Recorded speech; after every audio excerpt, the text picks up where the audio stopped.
Chapter 391. The young orc suddenly stiffened. The orc warrior with a missing arm roared, "Watch out!" Then, he charged forward. The orc warrior had just moved when an extremely strong wave of energy flashed past.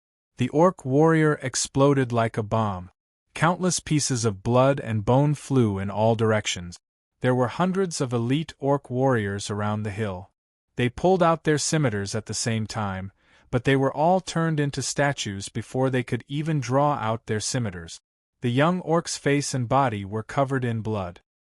He felt that something was blocking his vision. He slowly reached out and wiped his eyes. Only then did he realize that there was a piece of soft, sticky flesh on his fingertip. He couldn't help but shiver. He quietly rubbed his hand against his soft armor. His gaze became erratic. Han Jin's mental strength wasn't as strong as the vampire ancestor Alquite's, but it wasn't far off. The wave of mental strength he released just now was too strong. All the orc warriors understood his strength. As a matter of fact, there were many top-tier creatures on the continent, but there were very few supra-class experts.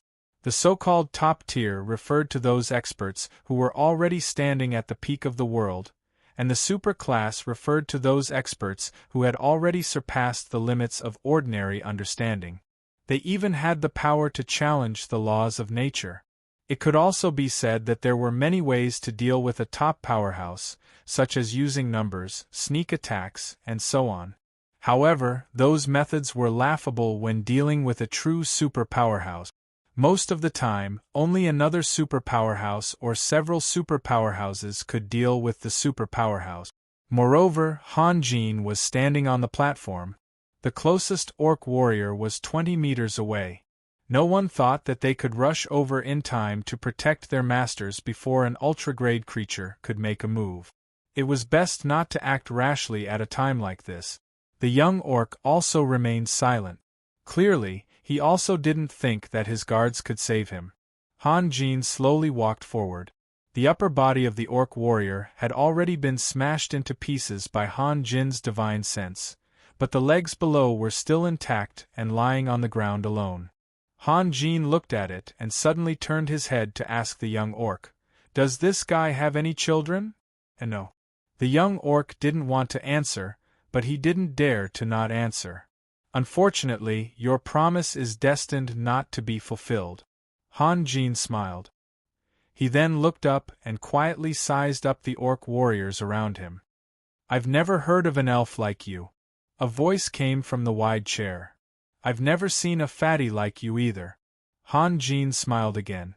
He was wearing a hat made of twigs and leaves that covered his ears. He was wearing standard elven archer leather armor. Apart from a pair of rare black eyes, he was no different from an elf. He was also very handsome, which was why he was mistaken for an elf. The old man sitting on the chair didn't say anything. His body was trembling violently, like waves of the sea. That old man was too fat. Han Jin was telling the truth. The media in his world was very developed, but he had never seen such a fat guy. The old man didn't look like an orc anymore. To be more precise, he would put a pumpkin on the ground, then fill it with liquid wax and slowly pour it down until the shape of the pumpkin couldn't be seen. The outside of the pumpkin would be covered with layers of wave-like fold. The old man sitting on the chair was similar to the pumpkin. He could be described as a seat, a pile, or even a lump. Anyway, he couldn't be described as a person. "Why aren't you calling your warriors back to save you?" Han Jin's gaze fell on the young orc again. "Do you need me to help you?" After saying that, Han Jin reached out and snatched the giant horn from the young orc. He looked at it for a moment and held it in front of him. Suddenly, a bugle sound that didn't sound like a military horn sounded. If another transmigrator from the Middle Earth came out, they would be stunned. That was because that melody was known to all. The little conch was blowing, and the seagulls were flying away after hearing it. The orcs in front of them were a bit confused. They had never heard such a strange bugle sound. Some orc warriors even looked back. "Master!" Athena grabbed Sunir's arm and hurriedly said, "We should retreat." Sunir was preparing to shoot her second arrow into the gap in the city wall. Athena was very frightened because Sunir would lose all her strength after shooting the second arrow. Now the sirens were everywhere, which meant that orcs were besieging Wild Willow City from all sides. The enemies on one side couldn't resist, so the fall of Wild Willow City was inevitable. Therefore, she had to protect Sunir. The relationship between the elves and the Holy Crown City was very complicated. Only a living Sunir could resolve the conflict between the two sides. Otherwise, who knew what that human lord would do? "Let go!" Sunir shouted. "Sunir!" Blanche grabbed Sunir's other arm. She had the same idea as Athena: don't be impulsive. We can't hold on any longer. Sunir's arrow didn't frighten the Gale Wolf warriors. A new tide rushed in from the gap again. The Gale Wolf warriors waved their shiny scimitars and showed a ferocious smile. They rushed to kill the elves. The vines would shrink back when they touched the Gale Wolf warriors. At this time, the Tree of Life couldn't do anything. What was even more frightening were the 50 or so hill giants in the city. They were like tall and sturdy warriors of steel. Their heavy armor and their body weight caused the ground to tremble as they ran. The 5-meter-long iron rods in their hands created bloody vortexes. Every time they swung their rods, one or several elves would have their bones broken. Some would even be smashed into unrecognizable puddles of blood on the spot. Mountain giants didn't need to train hard. They were born as level 10 creatures.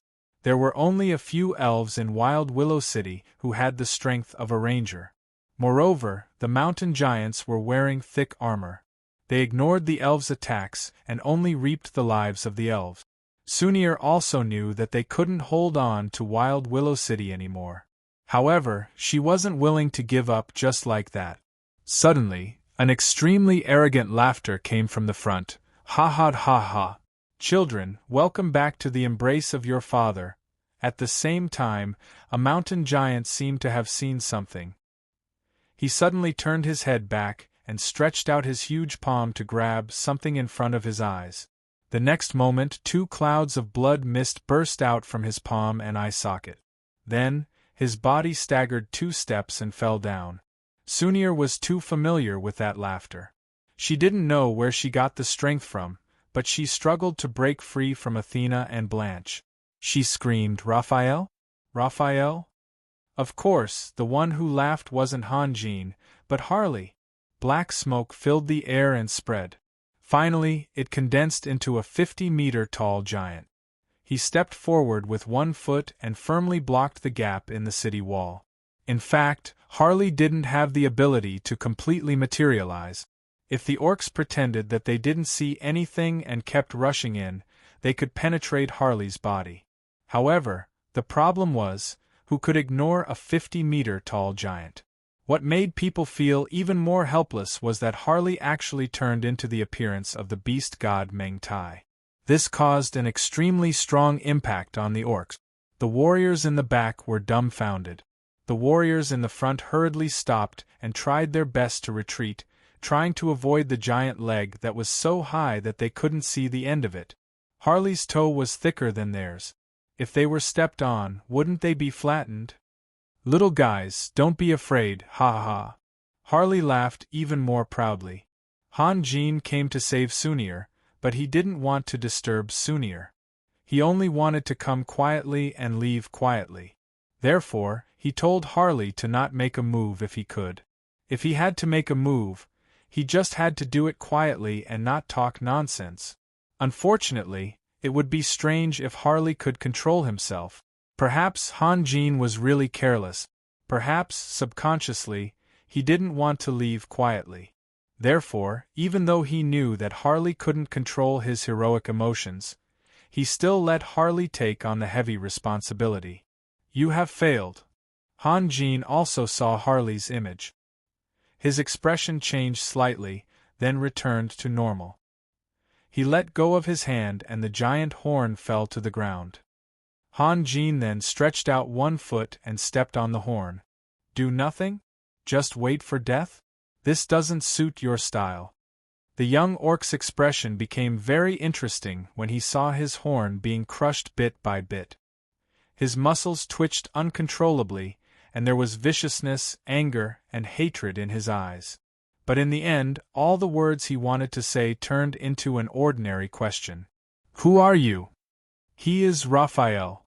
The old man sitting on the chair softly answered his companion's question. "Master Uridin is smart," Han Jin said softly. "Since you know my identity, you should do something, right? For example, use the soul chain? Are you still unwilling to give up your life at this time?" "You? How did you know?" The old man turned pale with fright. His pyramid-like body began to tremble again. His reaction should not have been so intense. The key was that the layers of fat on the outside were not under his control. The slightest movement of the wind and grass would cause them to undulate like the waves of the sea. "Of course I know. The soul chain is a spell that even superior dragons are afraid of. Don't you want to try it on me?" Han Jin smiled. "Do you want to try other methods?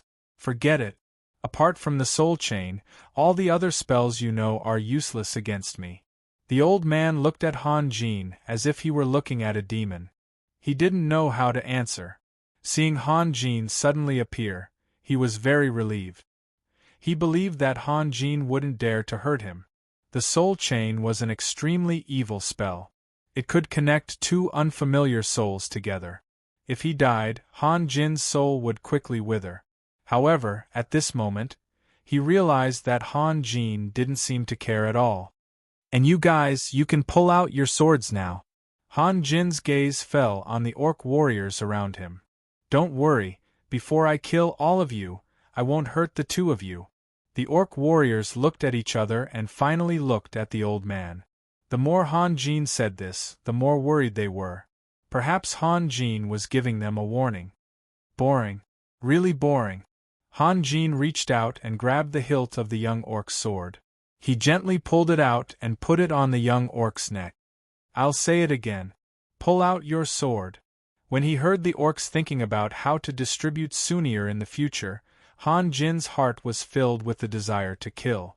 However, the orc warriors didn't cooperate with him at all, which made him very unhappy. "No!" an orc warrior exclaimed. He immediately pulled out his sword and threw it on the ground.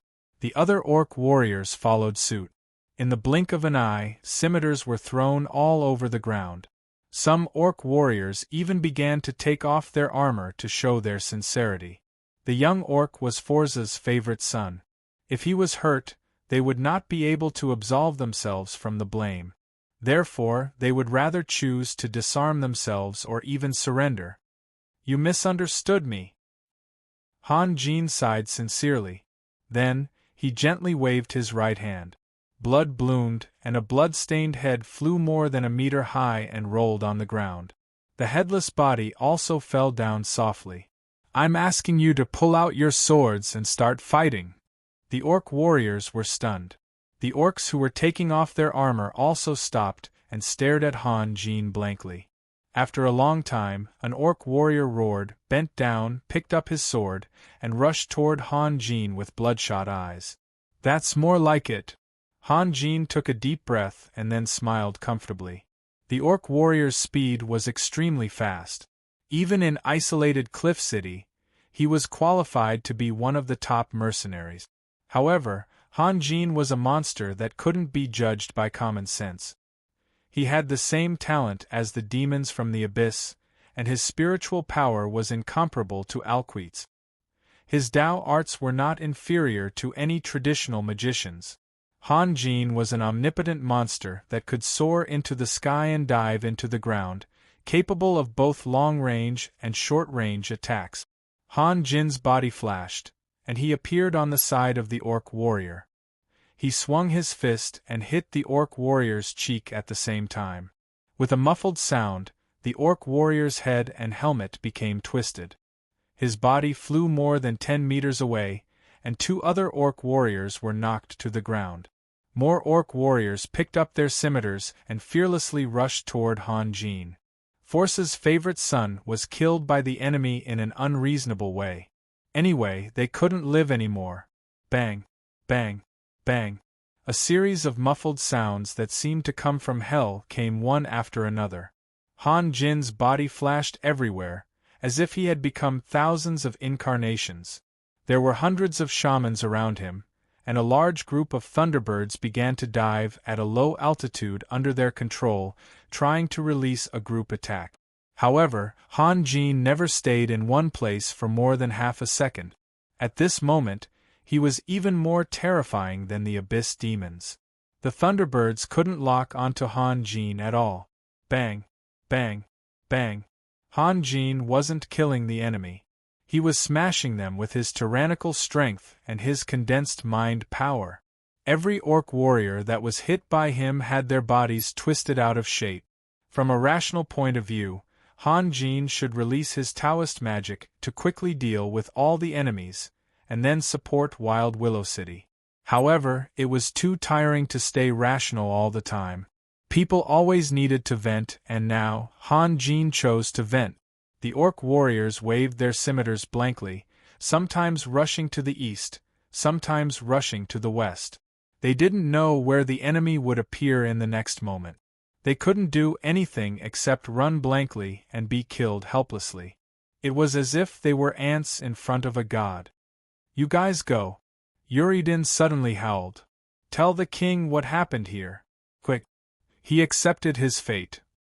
Others could escape, but he definitely couldn't. "Go!" Han Jin sneered. A purple light appeared in Han Jin's hand, and then turned into a resplendent and deep ball of light. "Rise!" Along with Han Jin's shout, thousands of purple light spots shot out. Each light spot turned into a sword that looked like a stream of light. The heavy armor worn by the orc warriors was riddled with holes like fragile pieces of paper. Their bodies couldn't even withstand a single blow and were instantly shredded into pieces. The sword light went from a weak, almost infinitely small light spot to covering the entire world. Countless sword lights even approached Wild Willow City, which was 1,000 meters away. The feeling that made people tremble from the depths of their souls far surpassed the dragon's aura. Moreover, the sword light didn't disappear. It kept moving and circling. Many orcs couldn't help but bend down. Some elves who were still fighting bitterly on the city wall also screamed and jumped down from the city wall. Yuridin only saw a purple ball of light suddenly bloom in front of his eyes. The next moment, he found that the warriors and hundreds of shamans around him had all fallen into a pool of blood. Not a single corpse was intact. The thunderbirds in the sky also panicked and flew away. In front of this kind of power, not to mention that the shamans were all dead, even if there were still shamans controlling them, they wouldn't continue to fight. After all, they were magical beasts. They couldn't be as fearless as the orc warriors. Han Jin slowly approached Yuridin and kicked the chair leg. Yuridin couldn't help but roll on the ground. Yuridin's body weighed more than 1,000 pounds. It was really difficult for him to get up with his own strength. Yuridin kept struggling and gasping for breath, but he couldn't sit up. Han Jin grabbed Yuridin's hair and dragged him towards Wild Willow City. He wasn't fast, but it was hard for Yuridin to keep up.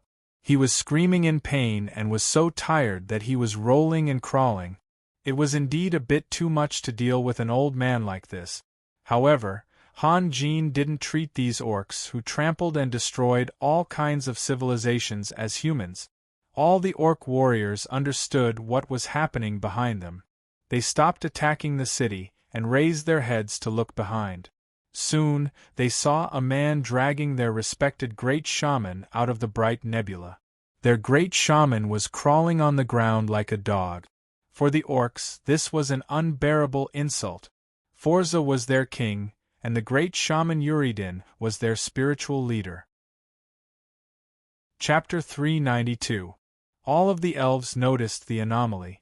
The orc warriors, including the mountain giants and bloodthirsty warriors, had gone mad. They no longer cared about the elves' attacks and desperately rushed out of the city through the gap. Harley laughed strangely and made way for them.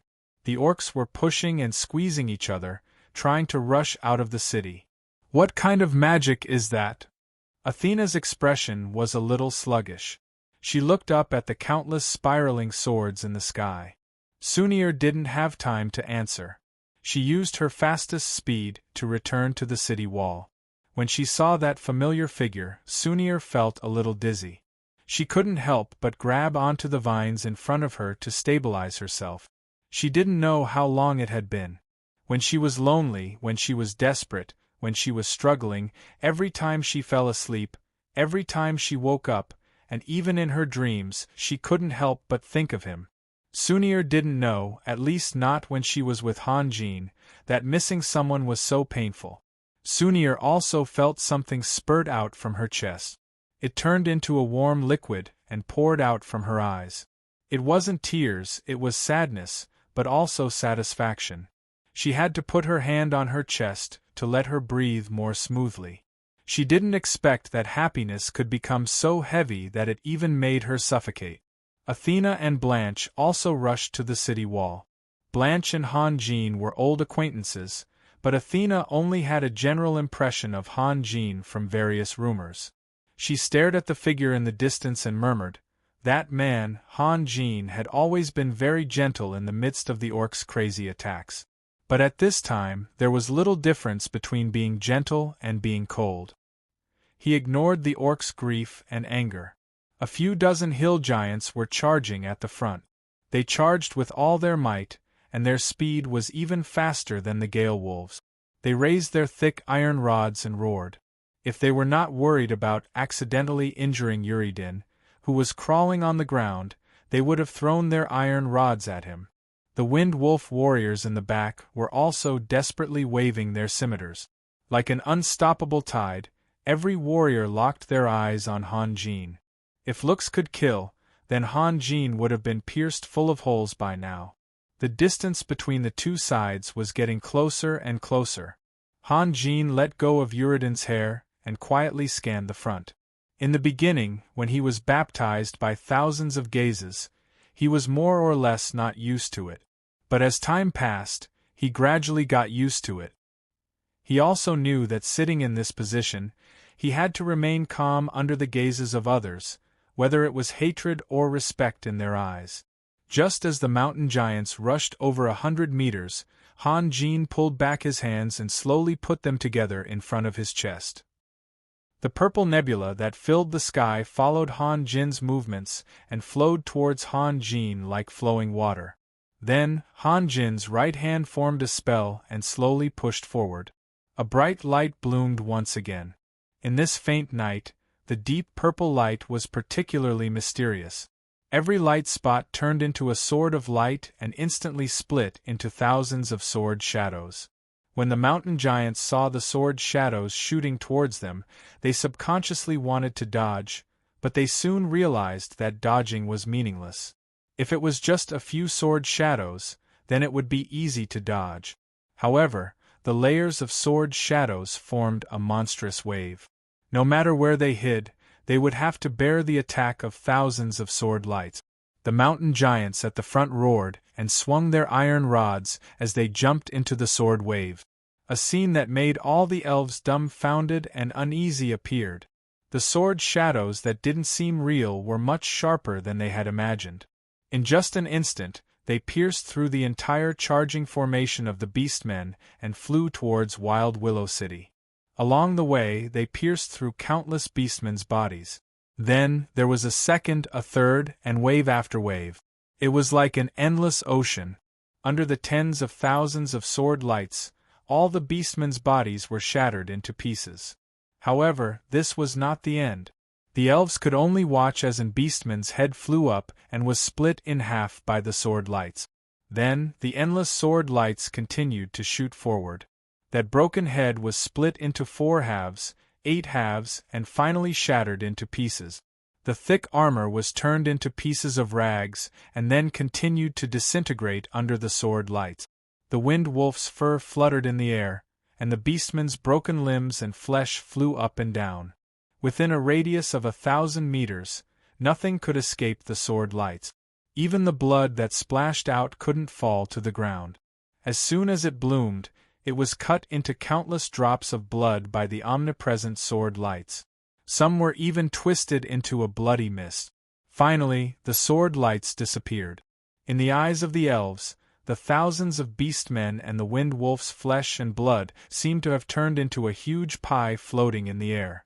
It was impossible to separate them or identify them. Without the support of the sword lights, the huge pie almost hit the ground at the same time, making a series of deep sounds. The elves who had been through many bloody battles couldn't bear such a scene. Some of their faces turned pale, and some of them even bent down and vomited violently. Athena's eyes were blank and she couldn't speak clearly. Why? Han Jin's magic was too terrifying. He was indeed a true superclass master. She couldn't understand why the Senate would deliberately reject Han Jin and ally with the beastmen. All the elves were stunned by Han Jin's magic, but Sunir was an exception. Ever since she saw Han Jin, her eyes never left Han Jin. She ignored everything else, just like how Han Jin ignored the beastmen. Han Jin slowly raised his head and looked at Sunir from afar. He had already noticed Sunir's gaze, but he didn't dare to face it. With Han Jin's current strength and status, there was almost nothing that he didn't dare to do. At most, he didn't want to. There were very few things that could make him afraid. When Han Jin looked over, Sunir smiled. Her smile was as beautiful as a rainbow. She then jumped down from the city wall, leaving behind a trail of sparkling tears. Coincidentally or not, Sunir landed in front of a mountain giant. That was the last mountain giant. Because he was too close to Wild Willow City, Han Jin didn't want to hurt any elves, so he controlled the range of his sword wave and let the mountain giant escape. If he had waved his iron rod, he could have attacked the defenseless Sunir from behind. As for whether he could succeed or not, only the heavens knew. The key was that he didn't do anything. He just stared blankly at the bloody world in front of him. He didn't want to believe that so many of his companions had all disappeared in the blink of an eye. Sunir flew forward like a swift. Her target was, of course, Han Jin. Unfortunately, her eyes were blurred by tears and she couldn't see Han Jin's expression. After a few breaths of time, under the gaze of countless elves, she threw herself into Han Jin's arms. In the past, Sunir was very reserved and very proud. But now, she didn't have any self-control. She was lonely day after day, and she had accumulated too much yearning. She needed to pour it all out. Han Jin didn't move at first and let Sunir hug him. But when he smelled Sunir's familiar scent, his breathing became hurried. Finally, he slowly raised his hand and gently stroked Sunir's smooth hair. When his hand slowly slid down to Sunir's waist, he suddenly used his strength and tightly hugged her waist. Sunir wasn't the only one who couldn't control his emotions. Sunir was the same. It was to the point that he forgot how strong he was. His blue veins were popping out of his arms, and it was as if he wanted to break Sunir's waist. Sunir let out a painful but happy moan. Her chest and Han Jin's were tightly pressed together. She could even feel Han Jin's violent heartbeat. Of course, her heart was also beating rapidly. "You are my," Han Jin said softly. His tone was slow and firm, as if he was making an oath that no one could change. "Yes." Sunir nodded vigorously. Although she didn't understand why Han Jin would say such things without rhyme or reason, she felt happy and satisfied. That was enough. Uridin quietly raised his head and looked ahead with a pair of eyes that were as small as needles. He wasn't looking at Han Jin, but at Sunir. With Han Jin's incomprehensible strength and arrogant confidence, attacking Han Jin with the soul chain shouldn't have any effect. However, that female elf named Sunir was different. If he succeeded, wouldn't Han Jin be very sad? Uridin's lips curled into a sinister smile. At this moment, a black object suddenly appeared in front of Uridin and blocked his vision. That object moved as if someone was blinking their eyes. Then, a wisp of smoke floated out from that object and condensed into a finger. The next moment, the finger stood upright and slowly shook a few times. Uridin suddenly felt as if he had fallen into an ice cave. He was a great shaman and was very proficient in soul magic. Therefore, he immediately sensed the powerful soul power hidden in that black object.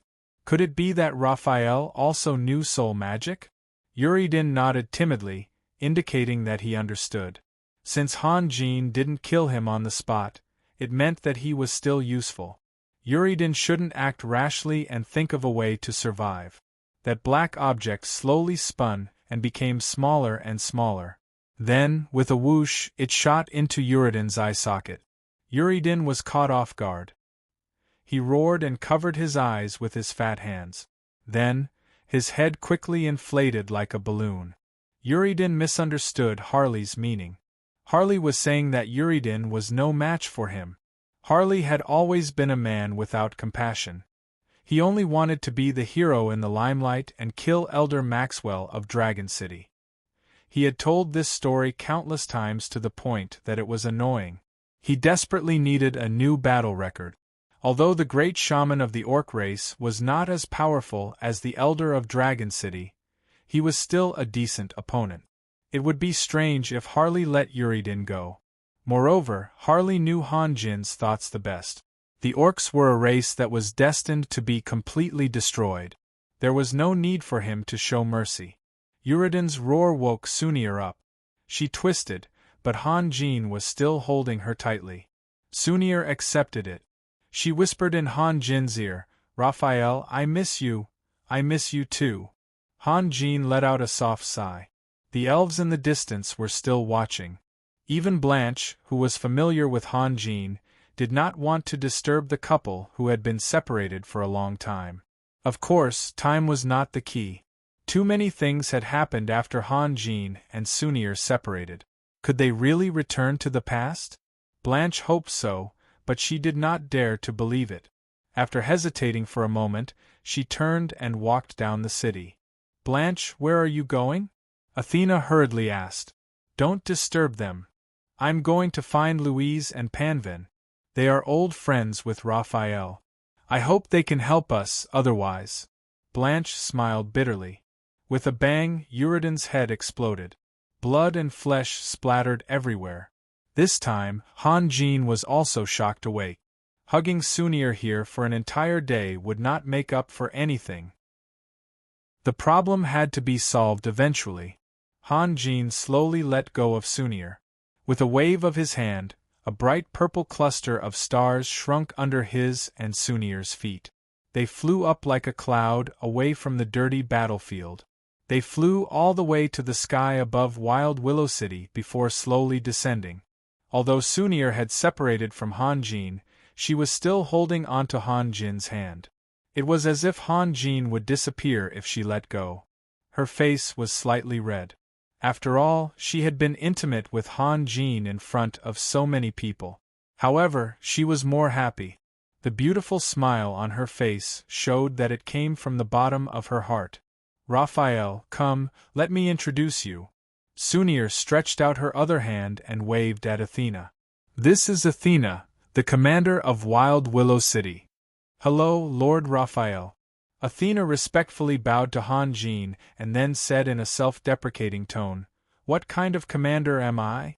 If it wasn't for Lord Sunir, Wild Willow City would have fallen a long time ago." Sunir saw Athena's respectful attitude and smiled sweetly in her heart.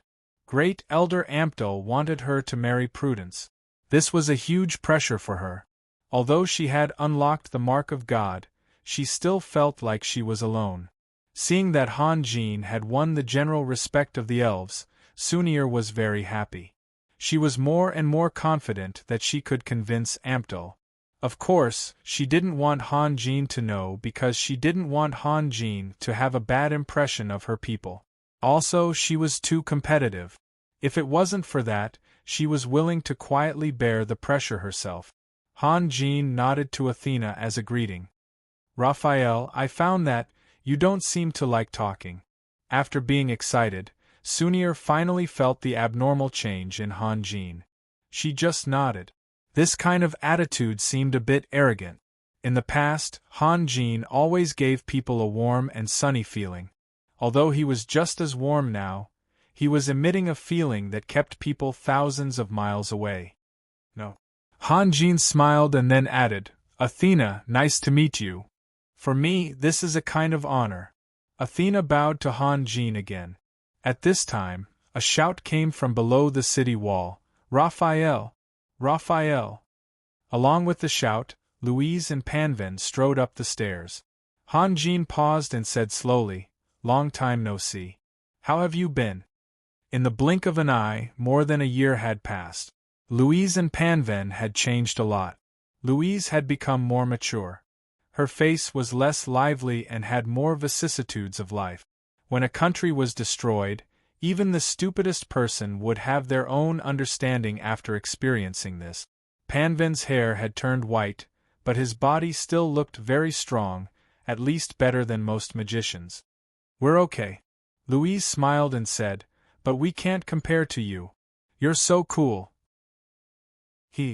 Han Jin had traveled thousands of miles to deliver a warning for them, so in Louise's heart, Han Jin was definitely one of her few friends. Yes.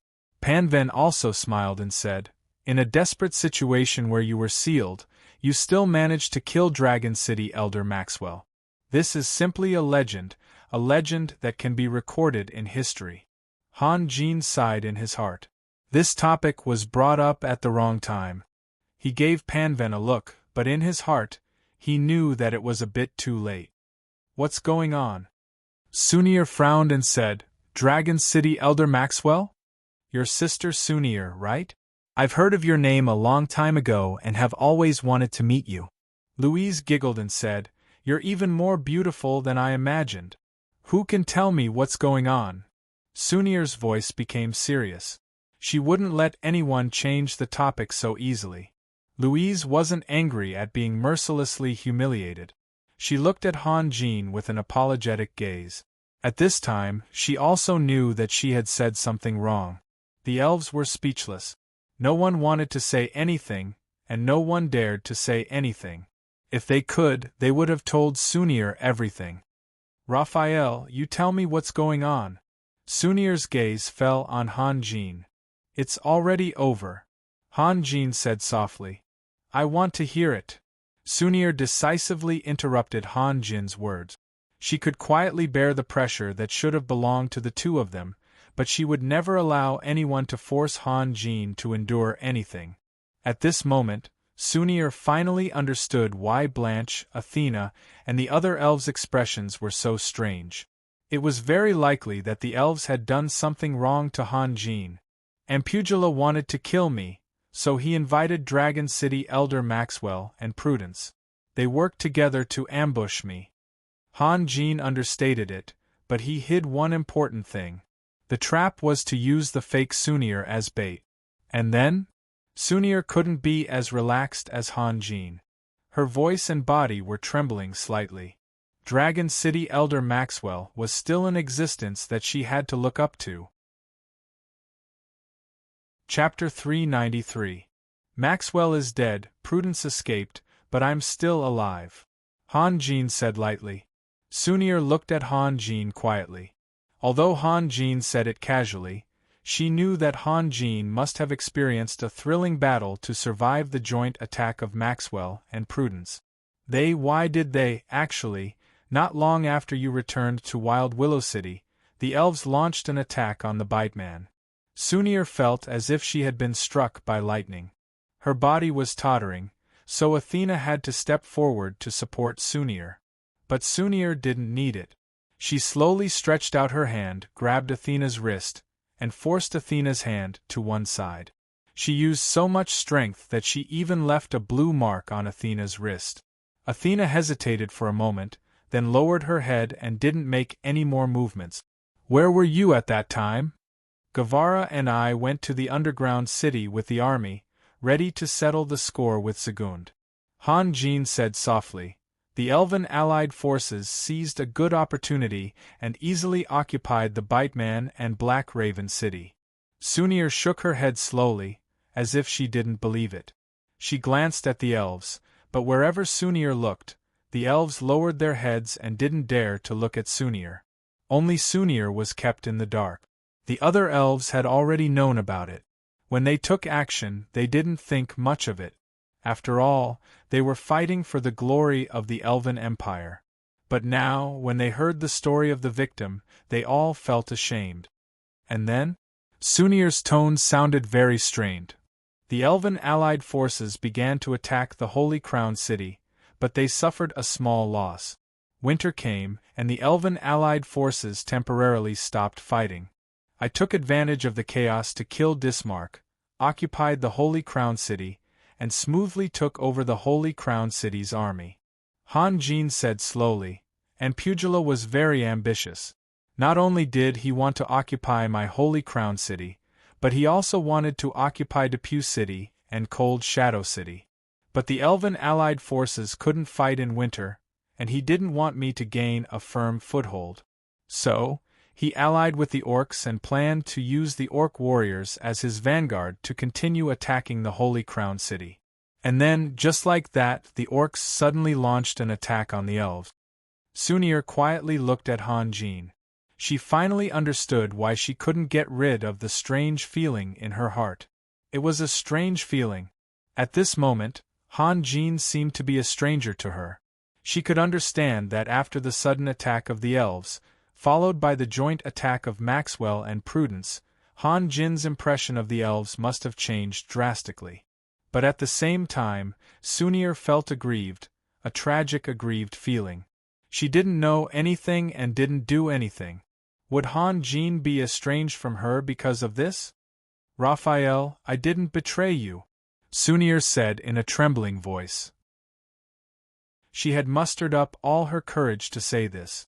No matter what the reason was, when a person said this, she was already a weakling. If there were other choices, Sunir would never throw away her pride. But now it was different. That relationship had carried too much happiness and hope for her. In order to make up for it, in order to save it, she was willing to give it up. I know. Han Jin's gaze had quietly shifted elsewhere. Master Raphael, why did you come to Wild Willow City? Blanche felt that the conversation was not going well, so she hurriedly changed the topic. Haha, Master received news that Forza had sent Grand Shaman Uridin to support the Wild Willow City war zone. Of course, I had to come and take a look. Harley laughed strangely.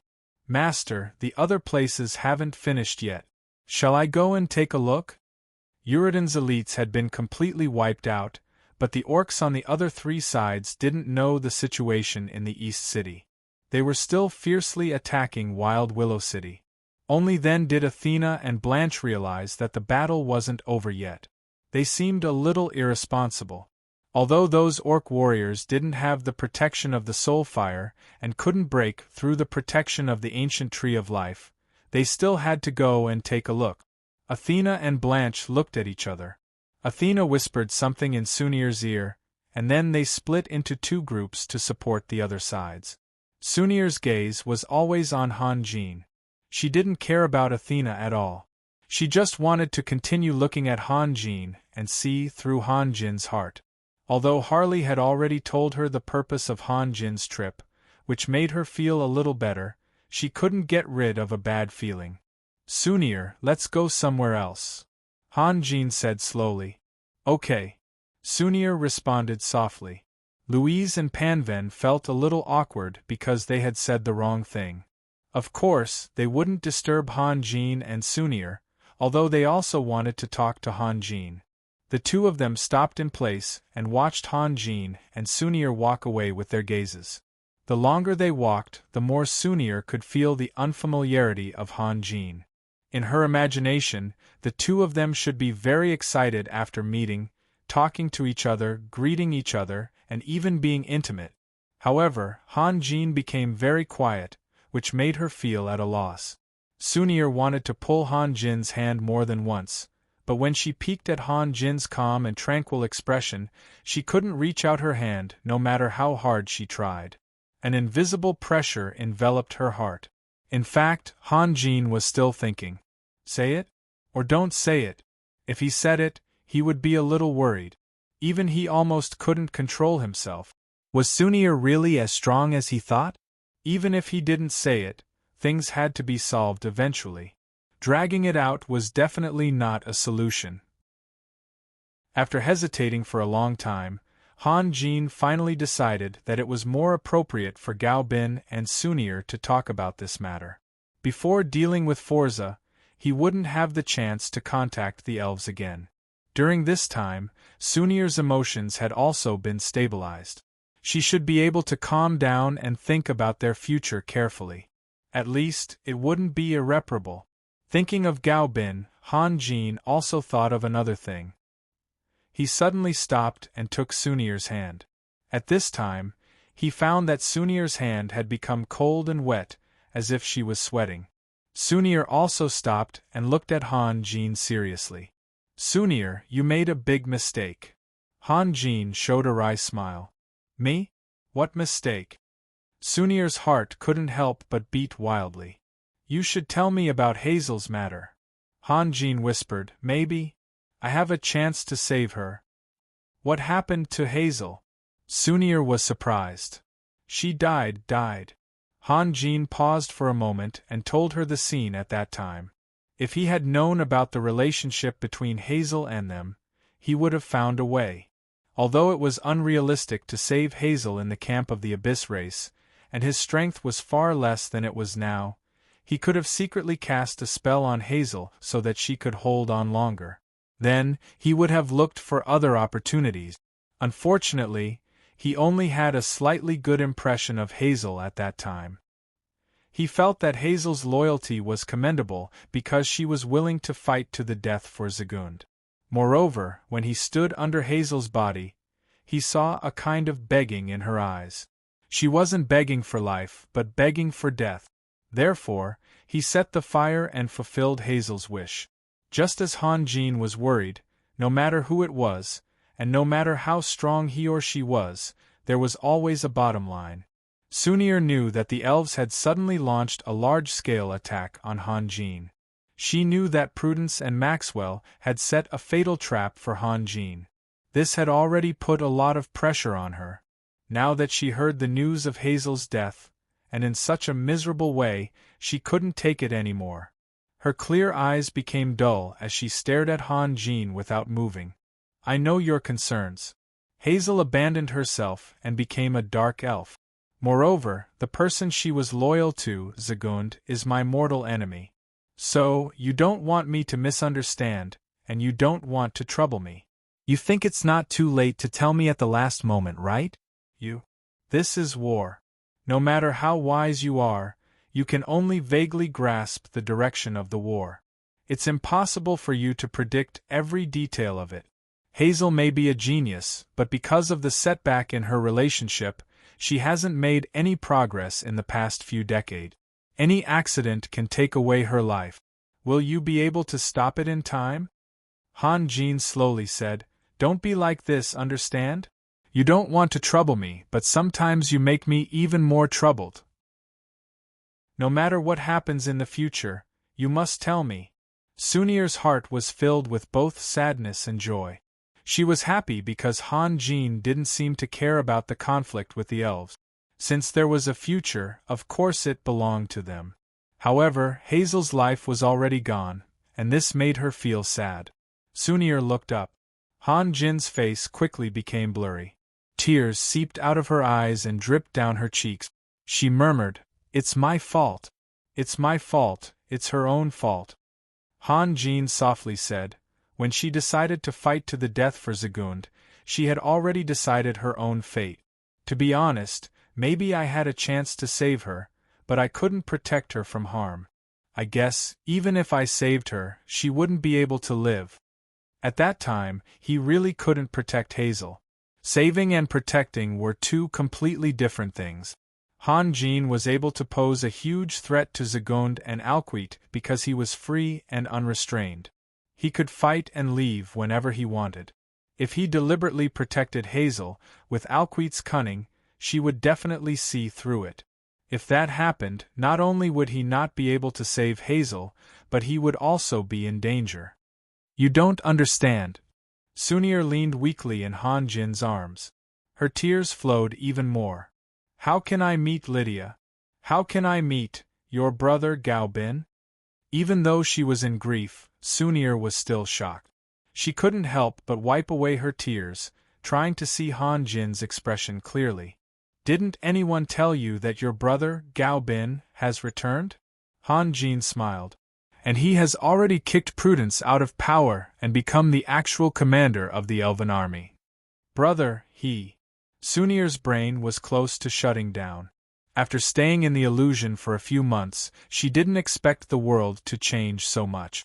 The shocking news came one after another. Sunir quickly reacted and asked, "You've seen him?" "I've seen him." Han Jin nodded. "He didn't say anything?" "You mean, how was the talk with me?"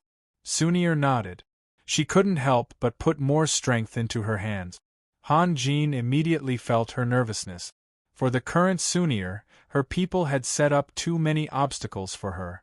They did everything they could to destroy the relationship between her and Han Jin. It almost made her feel like she was betrayed by everyone. If her brother also opposed this relationship, it would be a fatal blow to her. Did this world have to force her to walk down the path of no return like Hazel? It went well. Your brother kept calling me brother and drinking with me. Han Jin smiled. I can see that your brother is a very pure drunkard. Don't talk about him like that. Sunir felt warm when she heard Han Jin talk about Gao Bin. She also wanted to laugh, but the news of Hazel's death weighed heavily on her heart. She couldn't laugh. He's my brother. He's also your brother. I know. That's why I'm worried about him, Han Jin said. He was thinking about what would happen if Sunir knew about them. Perhaps the best way to relieve the pain was to let Sunir know that her other family member needed help more. What happened to him? Sunir hurriedly asked. Didn't I tell you just now? I've told him about Hazel's matter. Sunir widened her eyes. She could imagine how sorrowful Gao Bin must have been at that time without being told by others. Your brother lives a very real life. He's sincere and never pretentious. Han Jin said softly. Because of this, I'm even more worried about him. I'm afraid that he'll lose his mind. Fortunately, he has Lydia by his side. Sunir, what's the relationship between your brother and Lydia? They're good friends. Sunir's voice was a little low. Just good friends? Han Jin asked. Yes, what about it? Sunir asked. When Gao Bin was troubled by love and left Wild Willow City, she was still young and didn't know about the emotional entanglements between her brother and sister. She only knew that her brother liked Hazel very much. Later, because of a human woman, he had a bloody conflict with the Senate of Wild Willow City and had to leave temporarily. Your brother's judgment is really slow when it comes to love. Han Jin smiled helplessly. Maybe he really only sees Lydia as a good friend, but Lydia's feelings for Gao Bin are not simple. Lydia's feelings for my brother.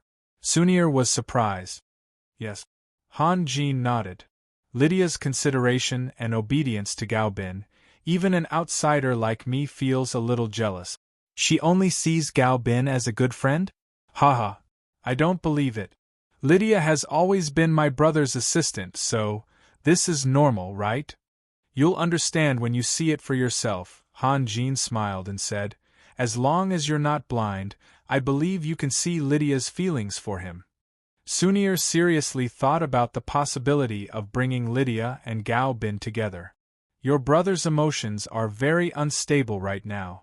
When I told him about Hazel, Han Jin sighed. Let's not talk about it, Sunir. Lydia alone won't be enough to comfort him. He still needs you as a sister. Do you understand what I mean? I understand. Sunir's eyes gradually regained their light. Han Jin was so considerate of her brother, which meant that Han Jin really didn't care about what the elves had done to him. This made her very happy, and the pressure that made her breathless disappeared. It's good that you know. Han Jin was speaking from the bottom of his heart. You just said that my brother has become the actual commander of the elven army? What about Prudence? He has made too many mistakes. Not to mention the other tribes, Even the elven warriors of the southern forest tribe don't want to obey his orders anymore. Sunir was silent for a moment. Raphael, you told me that no matter what happens in the future, I'll tell you. Are you serious? Of course I am. Han Jin felt that something was wrong. He stared at Sunir and asked, "What's wrong?" "Then I'll tell you. But don't stop me, okay? Tell me first, what is it?" Han Jin didn't dare to make a promise rashly. "Promise me." Sunir didn't fall for it. "Okay," Han Jin said reluctantly. "I'm going to kill Prudence." Sunir said word by word. At this moment, Sunir suddenly exuded an extraordinary aura. Her eyes were like spring water, clear and sharp. Before, she was nervous and scared because she didn't know how Han Jin would treat their relationship. Now that she felt Han Jin's warmth, she had regained her confidence. Then, someone or some other despicable bastard must pay the price. She was going to protect the most important thing in her life. "What did you say?" Han Jin was shocked. He also wanted to kill Prudence, and he had already acted on it. But he never expected Sunir to do this. Sunir valued her people very much. Why would she choose to kill her own people? "I'm going to kill Prudence," Sunir repeated. She said in an extremely serious tone, "Raphael, don't try to stop me. I won't listen to you on this matter." Han Jin stared at Sunir. This was an elf who dared to love and hate. Her attitude was very firm. If he couldn't stop her, then the Senate and her brother Gao Bin wouldn't be able to stop her. "Let's not talk about this," Han Jin said softly. "I don't have much time. Let's talk about something else." "You're leaving?" Sunir immediately understood the hidden meaning in Han Jin's words. "Yes." Han Jin nodded. "Also, I've already prepared a grave for Prudence. Sunir, you must listen to me this time. Otherwise, you'll ruin my overall plan." "A grave?" Sunir was stunned. Chapter 394. In the early morning glow, Han Jin and Sunir looked at each other. The two of them didn't sleep and chatted for the whole night. Sunir was interested in Han Jin's experience, and Han Jin also wanted to know what Sunir had encountered in the illusion, especially the mutated monster that Sunir had described. Han Jin had a feeling of déjà vu, but now was not the time to explore. He had more important things to do. Sunir also knew a lot. Han Jin didn't hide the matter of Donald. Sunir understood the anxiety and urgency in Han Jin's heart. Therefore, although they had been separated for a long time, and the time to meet each other had passed too quickly, she didn't ask Han Jin to stay. Han Jin smiled and took a step into the void. His figure fell straight down from the city wall and disappeared in the blink of an eye. Looking at the place where Han Jin disappeared, Sunir couldn't help but let out a low sigh. Athena hesitated for a moment and said, "My lord, what should we do? Should we join the main force or stay in Wild Willow City?" "Wait for a few days and then we will set off." "Then Wild Willow City. The orcs won't have the energy to attack Wild Willow City." "How is that possible? There are still a large number of orcs wandering around Wild Willow City. So we have to wait for a few days." Sunir smiled. She wanted to tell Athena that she had said that they could now treat Forza as a dead man. But secrets were secret. She couldn't speak carelessly. It had nothing to do with whether Athena was reliable or not. In the blink of an eye, the warm sun shone over the land. Han Jin was traveling at full speed underground. Going to Wild Willow City was something that was not part of his plan. If not for this accident, he would have returned to the god of war by now. Time waits for no man, and he had to race against time. It was not until the second half of the next day that Han Jin finally returned to the Holy Crown City. This time, he could not show himself openly. He first hid in the shadows and carefully observed for a moment. After confirming that no one was paying attention to him, he flew towards the god of war in the air. His hand gently patted the bottom of the god of war, and then he disappeared without a trace. Stillberg, who had been sleeping soundly with Miriam in his arms, suddenly opened his eyes. He looked around suspiciously, but it was still very quiet. He thought that it was just his imagination, so he mumbled to himself and closed his eyes again, slowly falling asleep once more. Among all the people on the God of War, only Stillberg, who had been personally taught by Han Jin, could sense the fluctuations of the Tao law. The others could not sense anything, even Domini, who had always lived on the deck, could not sense anything. In fact, the whole God of War was a huge instrument. Han Jin had the highest authority. What he did on a daily basis was almost the same as the others, but he did it to take care of their feelings. Living in someone else's house was one thing, but living in someone else's palm was another. If someone knew that as long as Han Jin wanted, he could do anything, including watching everyone's every move at all times. Even taking a bath could not guarantee privacy. No one would want to live here. At the very least, Leslie and Lorraine would definitely go crazy. Of course, Han Jin would definitely not be so senseless. He had kept this a secret out of good intentions, so that no one would misunderstand. Letting everyone live on the God of War was more to ensure their safety. Yelena was still awake. She sat at the table and was seriously drawing something. After a long time, she finally finished. She picked up the scroll full of strange runes and carefully compared it with the other talisman on the table for a moment. After confirming that there was no problem with her drawing, her expression became serious. She gathered her emotions, then threw the scroll with force and shouted, "Go!" Nothing happened. The scroll fluttered to the floor. Yelena's expression was very distressed. She gritted her teeth, picked up Stillberg's talisman, and threw it out. "Go!" A white light flashed and fell on Yelena's body. She felt her mental state become very excited, but being excited did not mean that she was happy. Yelena's eyebrows were almost knitted together. She muttered to herself, so annoying. Han Jin was behind Yelena. There was a trace of a smile at the corner of his mouth, and he quietly looked at Yelena. With a bang, Yelena slammed the table and shouted, "I don't believe it!" After saying that, she bent down and drew according to the talisman. For the experiment, she had asked for more than 10 talismans from Stillberg, and Stillberg would never refuse his future mistress. Of course, he would grant her every request. Han Jin looked at Yelena's movements. Without spiritual power, this experiment would also be a failure. Han Jin shook his head, suddenly grabbed Yelena's hand, and quickly drew. Yelena's body stiffened and she almost cried out. However, she immediately realized who was behind her. She sighed like a moan, and her body softly leaned into Han Jin's embrace. Han Jin's movements were countless times faster than Yelena's.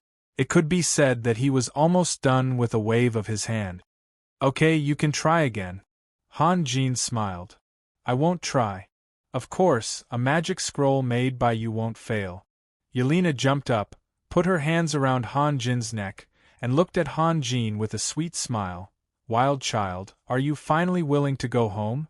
"What did you say?" Han Jin almost bit his tongue. He remembered that before he left, Yelena was very sad, but she was trying her best to control herself. It was inevitable that Yelena's imagination would run wild when he was about to leave the Holy Crown City after hearing the news about Sunir. In fact, he did go to find Sunir, but why did Yelena seem to have changed after a few days? "Wild child, are you finally willing to go home?" Yelena repeated with a smile. Han Jin was speechless. Wild child? It was the first time he had heard someone call him that. After a moment of silence, Han Jin asked softly, "What happened in the past few days?" "A lot of things, Yelena thought seriously. "Guevara came to find you 3 times, and I said you had been practicing. Jedis came to find you once, and I told him that you needed at least 5 days to finish your practice. He said he would come to find you then, and Morrison's. Yes, I wrote it down in my diary." After that, Yelena let go of Han Jin's neck, ran to the bedside, took out a diary from under the pillow, and handed it to Han Jin. Han Jin took the diary and flipped through it. He suddenly remembered something and smiled.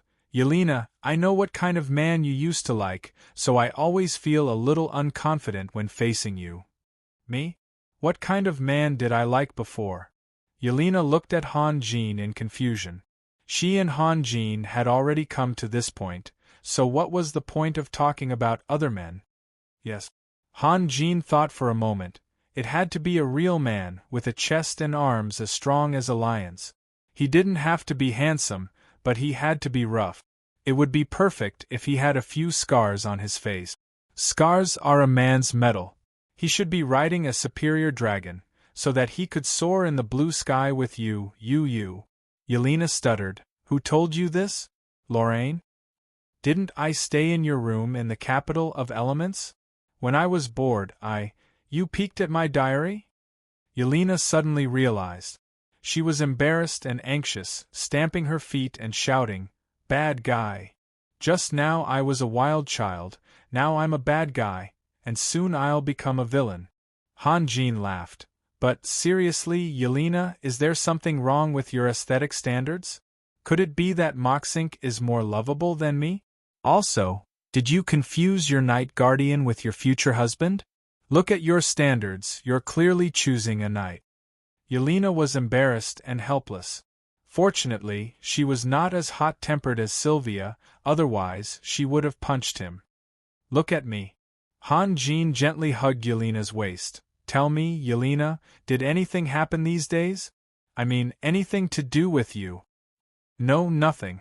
Yelena shook her head. She had just fallen into a situation of embarrassment and anxiety, and was suddenly pulled out by Han Jin. She was somewhat uncomfortable, and her expression changed reluctantly. Say it again? Han Jin smiled. It's really nothing. Uncle Gale talked to me a few times.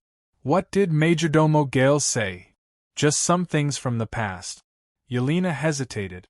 She didn't want to say it, but since she had already started, she couldn't hide it anymore. Past? It's something between my mother and a few aunts.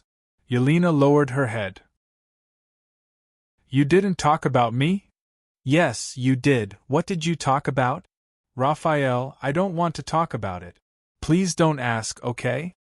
This was the first time Yelena refused to obey Han Jin. Although she had mustered up a lot of courage, her tone still contained a hint of pleading. Han Jin was stunned, then said softly, I'm sorry. After that, he gently kissed Yelena's forehead. I just found that you've changed a lot, so I'm a little nervous. Actually, as long as you're happy and I'm happy, that's enough, isn't it? Yelena whispered. Yes, as long as we're happy. Han Jin smiled again. By the way, Raphael, how did you come in? Yelena suddenly realized a problem. Me? Han Jin's expression didn't change. Of course I came in through the door. You were too focused at that time, so you didn't notice me. Liar. Yelena pushed Han Jin away and looked at Han Jin with a faint smile. Do you know?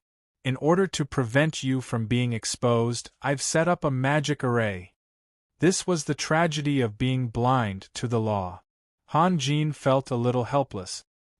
He could sense the fluctuation of magic, but he couldn't do anything about the magic array that was in a silent state. Although the god of war was his instrument, he could only sense the existence of the magic array after Yelena reminded him. Ahem.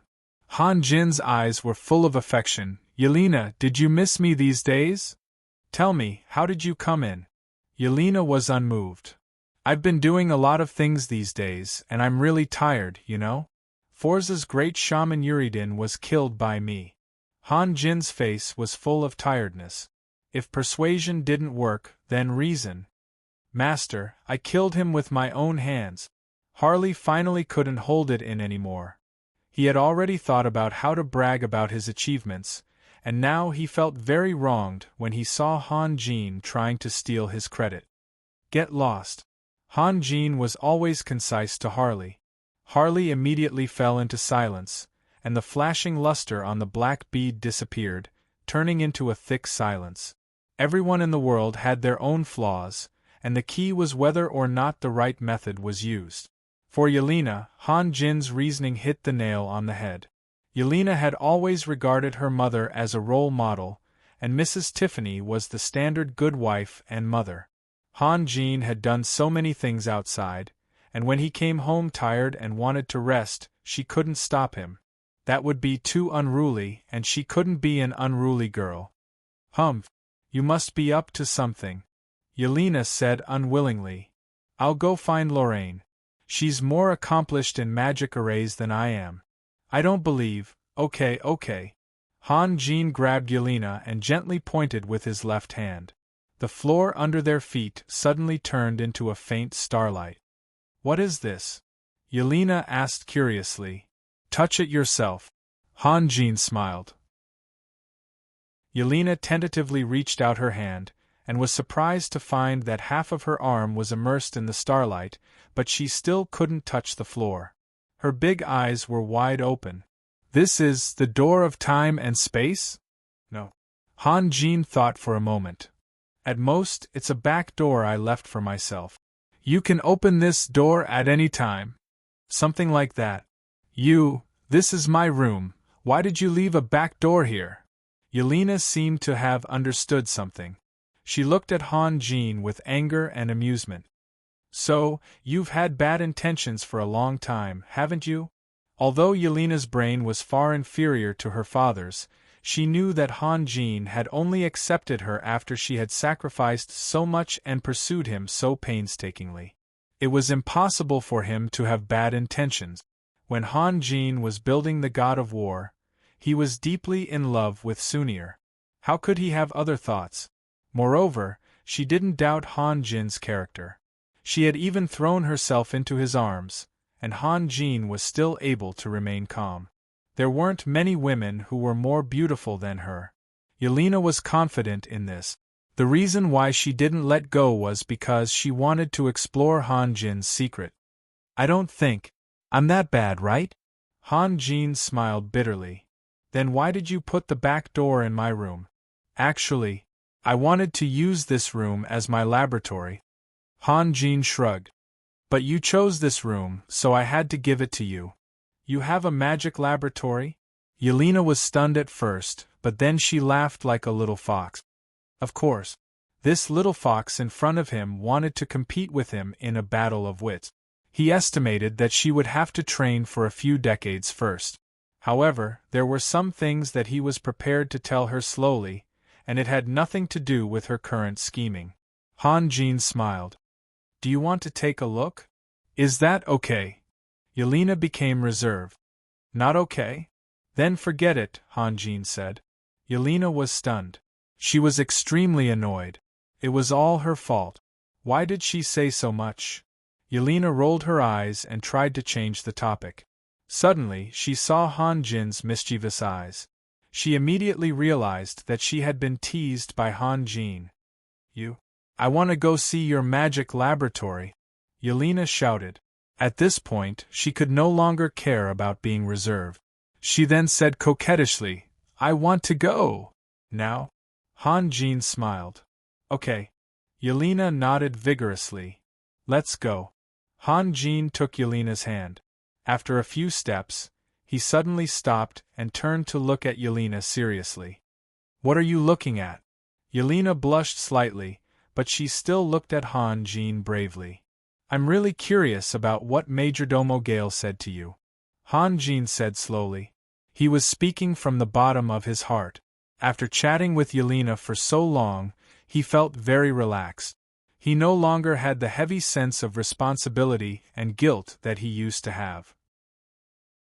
This feeling was especially obvious when he came back from Sunir, who he didn't know how to face. It's very simple, Yelena whispered. I want to be happy and I want to make you happy. That's all. It's very simple. Han Jin sighed and continued to walk forward with Yelena. Yelena waved her wrist and a wave of magic came. The door opened automatically. She then turned to look at Han Jin. She was obviously showing off.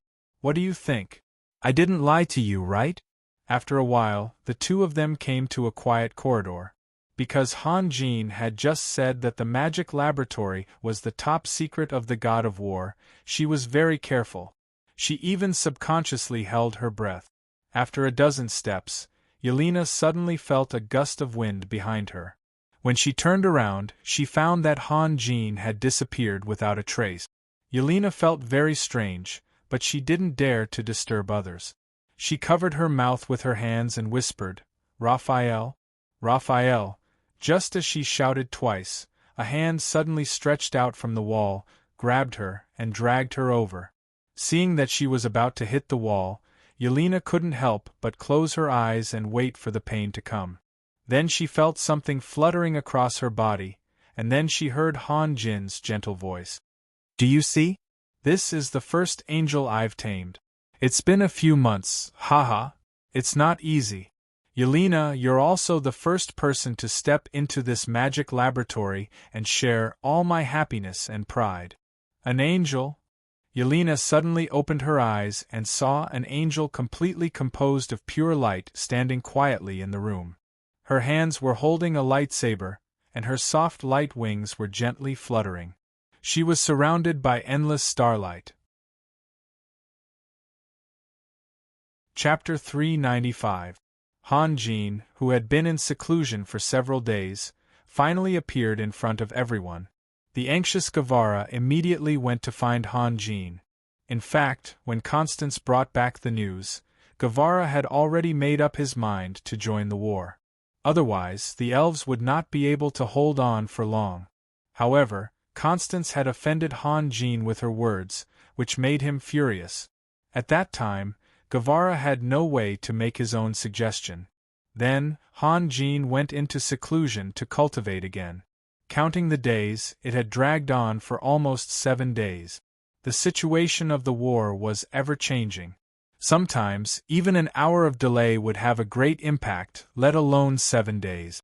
Therefore, when Guevara saw Han Jin, he didn't care who was next to him, but directly expressed his thoughts. Guevara was an old general who had been commanding the world for decades. His decisions were usually not mixed with personal feelings. Logically speaking, he and the elves were mortal enemies. The destruction of the elves 20 years ago was caused by the Silver Pegasus Regiment of Wild Willow City. However, Guevara had already let go of the past. In other words, he regarded Han Jin as his family. His starting point and perspective of the problem, of course, should be based on the current forces. When the orcs attacked the elves, the Holy Crown City was indeed not suitable to send troops. They should have just stayed on the mountain and watched the tigers fight. However, now that the elves were on the edge of the cliff, if they didn't rescue them, the Holy Crown City would have to fight against the orcs alone in the future. Perhaps Guevara's attitude was sincere, or perhaps he was moved by Guevara's words. Han Jin quickly agreed with Guevara's suggestion. Their first target was, of course, the army sent by Forza to contain the Holy Crown City. After being silent for a whole winter, the group led by Han Jin finally showed their sharp claws and fangs again. Lang Ning's Riptide, Alexander's Mountain Warrior Regiment, Yelena's Magician Regiment, Guevara's Holy Crown City Knight Regiment temporarily led by Guevara, and Winston's 1st Swordsman Regiment. The 5 regiments were all dispatched, leaving only Saxon and the 2nd Swordsman Regiment to guard the Holy Crown City. In such a grand event, the Holy See certainly had to show its strength. Jed's rushed to the God of War and divided the Knight Regiment of Light into 2.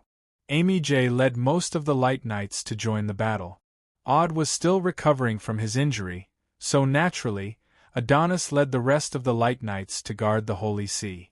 Amijay's Light Knight Regiment was named the Faith Knight Regiment, while Adonis's Light Knight Regiment was named the Shield of Freedom. Although the number of the Light Knight Regiment was not large and was barely divided into 2 regiments, which gave people a funny feeling, the Holy See's attitude was very firm. The flag had to be raised, and it had to be raised loudly. As for the Light Knight Regiment, they could slowly replenish it later. From the banners of the 2 regiments, one could see the mission of Amy J and Adonis. Amy J was very young, so he was suitable for conquering the world, establishing his own achievements, and spreading his faith. Adonis, on the other hand, was old and not suitable for traveling. In order to take care of his health, he was asked to stay in the Holy See. As for the name, Shield of Freedom, it was probably meant for Han Jin, because Han Jin strictly limited the number of believers the Holy See could accept. After all, the Holy Crown City was the territory of Han Jin, so the Holy See could not say anything. In the end, they could only use the slogan from thousands of years ago, proclaiming the freedom of belief, as a hidden protest to Han Jin. Aud was injured by Han Jin, which helped Amy J in another way. Otherwise, according to seniority, he would have to wait until Adonis died before he could become the commander of the army. Now that he had taken on the responsibility in advance, and the number of knights under his command was far greater than that of Adonis, as long as he was not too stupid and knew a little bit about politics, he could control the light knight regiment under his command. Then, when Aud recovered, there would be nothing he could do to change the situation, and he would not be able to compete with Amy J for anything. This was not something that happened more than 10 years ago. According to the normal procedure, after Adonis died of illness, Aud would be the commander, and Amy J would be Aud's deputy.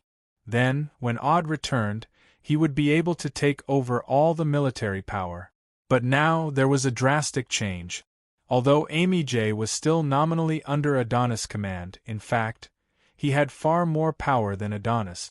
Of course, he had to be responsible for the benefits he received. This was an instinctive contract spirit. For the generals of the Light Knight Regiment, if it was Adonis who promoted them, they would be responsible for Adonis. If it was Amy J who promoted them, they would be responsible for Amy J. If it was the other Light Knight who promoted them, they would be responsible for all the Light Knights. It was almost impossible for them to change their minds, because that would be betraying themselves. They were obviously promoted by Amy J, but now they were leaning towards Adonis. How could Amy J let them go? The 5 regiments were busy for 3 days, and finally, they were ready. The Riptide Regiment, which was the head of the regiment, left the Holy Crown City in the early morning, and the Magic Regiment, which was under the command of Cain, left at noon. It was not that they were procrastinating, but because there were too many things to do. Guevara, Jedis, and the others did not expect that in a place where they could not see, there was an invisible hand quietly fiddling with them, and even controlling their fate, the fate of countless lives. In the blink of an eye, it was night time. Because Han Jin and the other high-ranking officers had all left, the Holy Crown City was particularly guarded. Saxon, who used to be from the Reaper Mercenary Regiment, was particularly nervous. This was the first time he took on such a heavy responsibility, and he and Adonis had become the de facto highest-ranking officers in the Holy Crown City. In the past, he envied those generals who held great power, but when he really sat in that position, he understood that everyone had their own difficulties. Indeed, he had thousands of swordsmen under his command, which was much more prestigious than when he was a mercenary, but the responsibility was also greater. "Please don't let anything bad happen to you." Saxon looked at the gradually darkening night sky and murmured to himself. He did not expect to be the center of attention, but only hoped that he would live up to Han Jin's trust. But things in the world were so strange. The more you worried about something, the more it would happen. About 6 or 7 huge black shadows appeared in the sky, flying straight to the Holy Crown City. They seemed to be moving slowly, but they were actually moving very fast. The first to discover these shadows were the Mage Towers in the Holy Crown City. Although these shadows were trying their best to hide their power fluctuations, the Mage Towers, in addition to building the city's magic defense system, also had the most important function of detection. Therefore, the power fluctuations emitted by all the shadows had far exceeded the detection limit of the Mage Towers. One by one, the magic lamps with warning functions lit up one after another. Unfortunately, there were no mages in the Mage Towers in the city. The few mage apprentices were all dozing off, and did not notice at all. Although Yelena and Cain had taken away the Magic Legion, they still left some sorcerers to cooperate with Saxon's 2nd Swordsman Regiment to guard the Holy Crown City. The key point was that Hallister, the manager of the Night of Bliss, was holding a banquet today, and all the responsible sorcerers of the Mage Towers were also invited. Hallister wanted to thank the Holy Crown City for taking care of the business of the Night of Bliss for a long time. Who wouldn't want to play for free? Almost all the sorcerers, nobles, and government officials attended the banquet. It could be said that except for Saxon, who dared not neglect his duty, and Adonis, who did not like this kind of atmosphere, all the invited people were present. There were almost 1,000 people present, and Hallister even emptied a whole building for the banquet. It was no secret that Hallister was managing the Night of Bliss for Han Jean. Han Jean himself lived in seclusion, and his whereabouts were unpredictable. Even his friends often did not see him for a few days.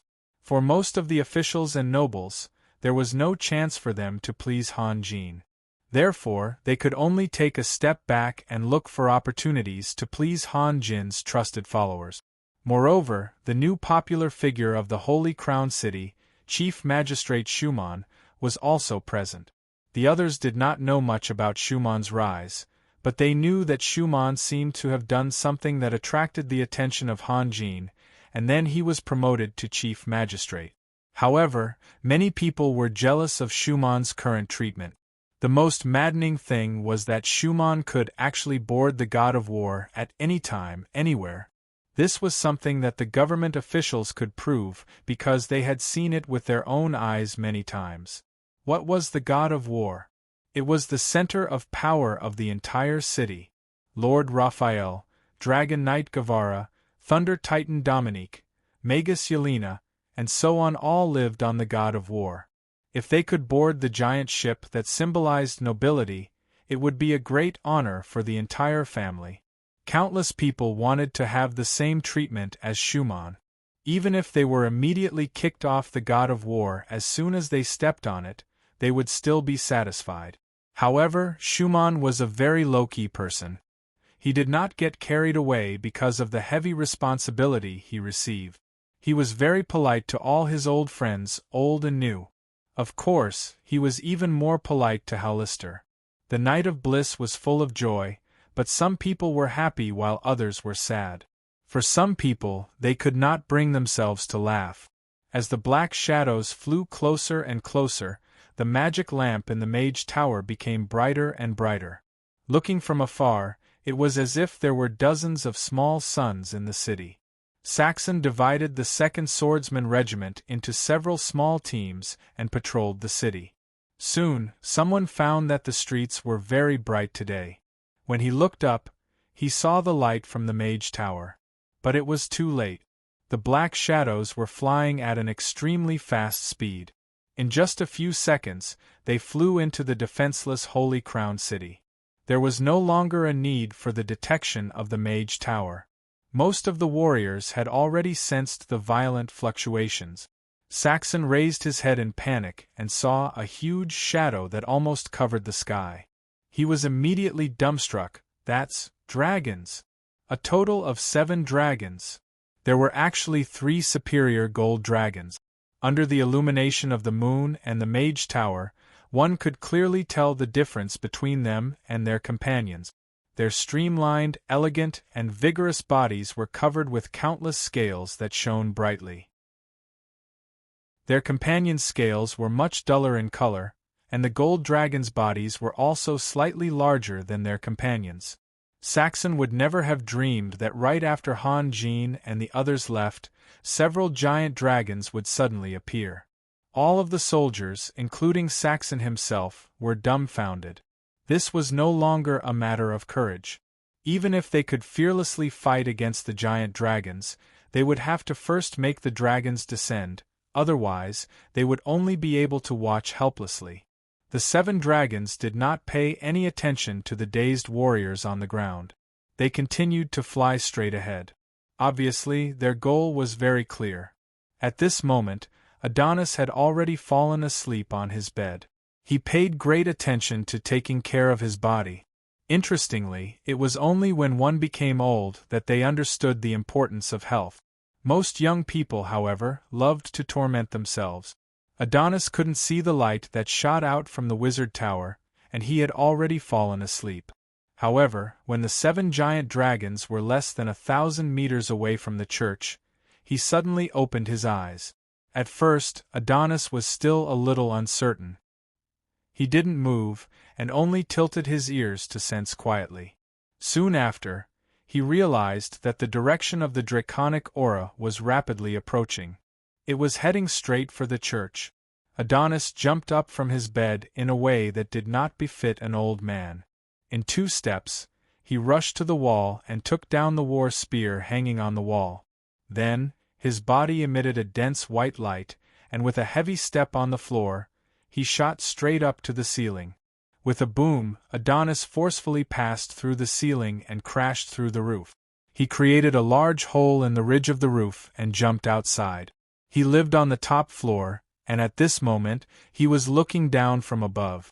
He could clearly observe the changes in his surroundings. Due to the lack of time, Adonis could not put on his armor. He was only wearing a thin set of pajamas. His legs and arms were exposed. It was only at this moment that one realized how old Adonis was. The muscles on his legs and arms had shrunk beyond recognition.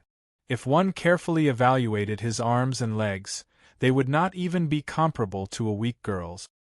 He gave off a withered feeling, and his skin was covered with age spots. It was unbearable to look at. It was said that a hero at the end of his life and a beauty in her twilight years were 2 tragic events.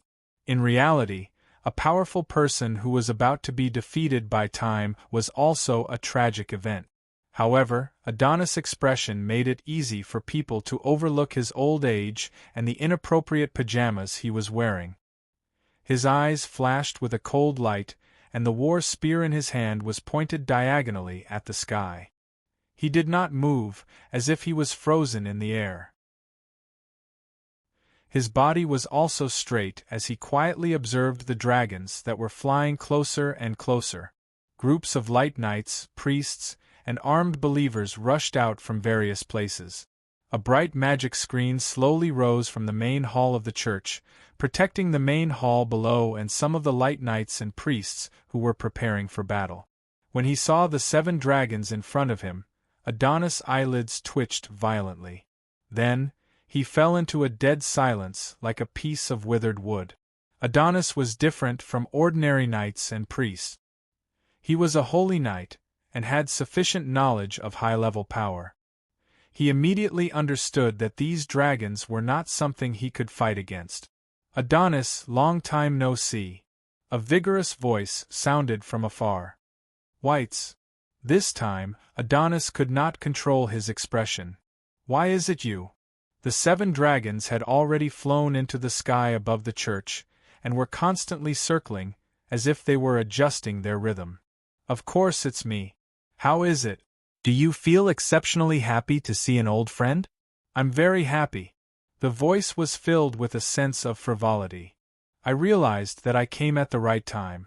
If I had waited until you were too old to get out of bed, then it would have been too boring. Really, it would have been too boring. As soon as the voice finished speaking, a superior gold dragon suddenly broke away from his companions and swooped down towards Adonis. The moment he recognized the other party, Adonis had already given up on all his unrealistic fantasies. He squatted down slightly, then suddenly raised his head and let out a hoarse roar. Blue veins as thick as a finger protruded from his shriveled neck, and his appearance made one's heart ache. However, his light fighting aura was still incomparably pure. As the ball of light grew brighter and brighter, the tiles around Adonis began to shatter, as if they were being squeezed by an invisible force. The superior gold dragon opened its mouth, and a turbulent dragon's breath instantly rushed over a distance of more than 100 meters, like a surging waterfall, enveloping Adonis' body. After living for so long and fighting for so long, Adonis naturally knew the best way to deal with the enemy's attack. However, there were light knights, priests, and believers all around him, and he could not bring disaster to his companions. In the end, he could only raise his battle spear, and a 20-meter-long aura shot out towards the dragon's breath that was pressing down on him. With a loud bang, the aura and the dragon's breath collided. The dragon's breath was about 10 meters thick by the time it got close to Adonis. Adonis had released his holy fighting aura without holding back, but he had only turned himself into a spike. If a bucket of water were to pour down on him, the consequences of using a spike to block it were obvious. Moreover, the small building under Adonis' feet was not protected by a magic barrier. As soon as it came into contact with the dragon's breath, it quickly collapsed and burst into flames. Adonis was unable to control himself and fell straight down, smashing into the sea of fire and disappearing without a trace. "You will never be a match for me." The superior gold dragon continued to dive down and spat out another dragon's breath. The dilapidated small building collapsed again, and the soaring flames soared more than 20 meters into the air. The superior gold dragon leisurely circled in the flames, and the strong wind that he brought with him caused the light knights below to stagger. "I don't even need to do anything. I just need to wait a few more years, and you will have failed." His voice was full of pride for his own race, as well as contempt for other life forms. "Die." With a loud shout, a white light suddenly shot out from the sea of flames. Adonis used his skinny hand to straighten his battle spear, and a 20-meter-long aura shot out from the tip of the spear, piercing towards the superior gold dragon's chest. The superior gold dragon slanted his wings and drew a circular trajectory, avoiding the aura emitted by Adonis. Then, he spread his wings again and rose more than 100 meters into the air. "What a powerful fighting aura, but how long can you last?" Adonis' aura missed its target, and his body fell to the ground. Although his posture was very stable, his heart was filled with humiliation and helplessness. This battle had been unfair from the beginning, because he would never be able to seize the initiative. Chapter 396. Whites, Stop Fooling Around. The leader of the Golden Dragons finally opened his mouth. His deep voice resounded throughout the entire city, spreading far and wide in the darkness of the night. "Yes, sir," Whites replied with a smile. He then quickly spread his wings and returned to his companions. The 7 giant dragons circled in the air again, forming a V shape. They then swooped down, opening their huge mouths almost at the same time. Streams of dragon's breath poured down from the sky like a waterfall, crashing onto the light screen of the Holy See's main hall. The light screen shook crazily, and the Knights of Light in the vicinity were thrown off balance by the rebounding waves of fire. About a dozen believers were even burned into burning men, running around aimlessly like headless flies as they screamed in agony. "Their target is the holy crystals. The holy crystals!" Cardinal Hayashais, who had just heard the news, immediately screamed when he saw this scene. The 7 dragons climbed into the sky in an orderly manner, circled in the air for half a circle, and swooped down toward the main hall again. Hayashais sucked in a breath of cold air, then closed his eyes and quickly recited a spell. He even forgot to cast a magical protection spell on himself.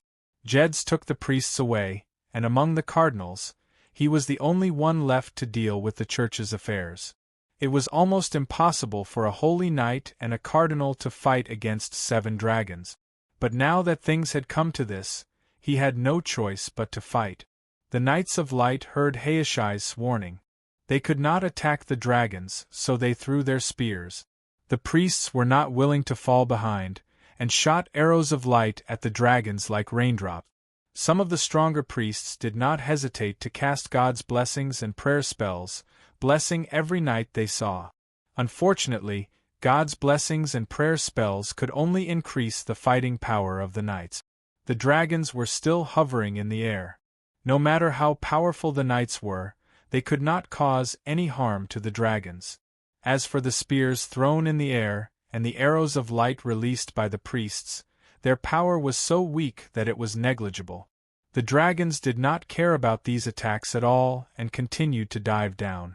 Adonis recklessly knocked down a few knights in a row and rushed to the vicinity of the main hall. His figure rose from the ground, and he thrust his spear into the sky. Adonis had already exerted all his strength, and this jump was nearly 20 meters high, even higher than the height of the main hall. It was no exaggeration to say that he could already overlook the Holy Crown City. Unfortunately, if he wanted to fight against a dragon, this kind of strength was far from enough. In order to maximize the power of the dragon's breath, the dragons had already descended to a low altitude of about 50 meters above the ground. However, even such a short distance was enough to make Adonis sigh. From Adonis' point of view, the 20-meter-long beam of light on the spear was about to hit the body of a golden dragon. However, he had already used up all his strength, and he couldn't help but fall down. He could only watch as the dragons flew further and further away. The 7 dragons' breaths once again fell down in an orderly manner, and hit the light curtain of the main hall of the Holy See. With a loud bang, the magic light curtain trembled violently for a while, and then it became blurry. Hachiel suddenly opened his eyes. His face had already become pale, but his expression was extremely firm. The next moment, he pointed the scepter in his hand at Adonis.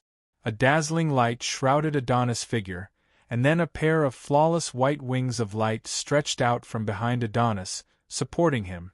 At this moment, Adonis was like a tiger that had grown wings. He let out a deafening roar, and his body suddenly moved.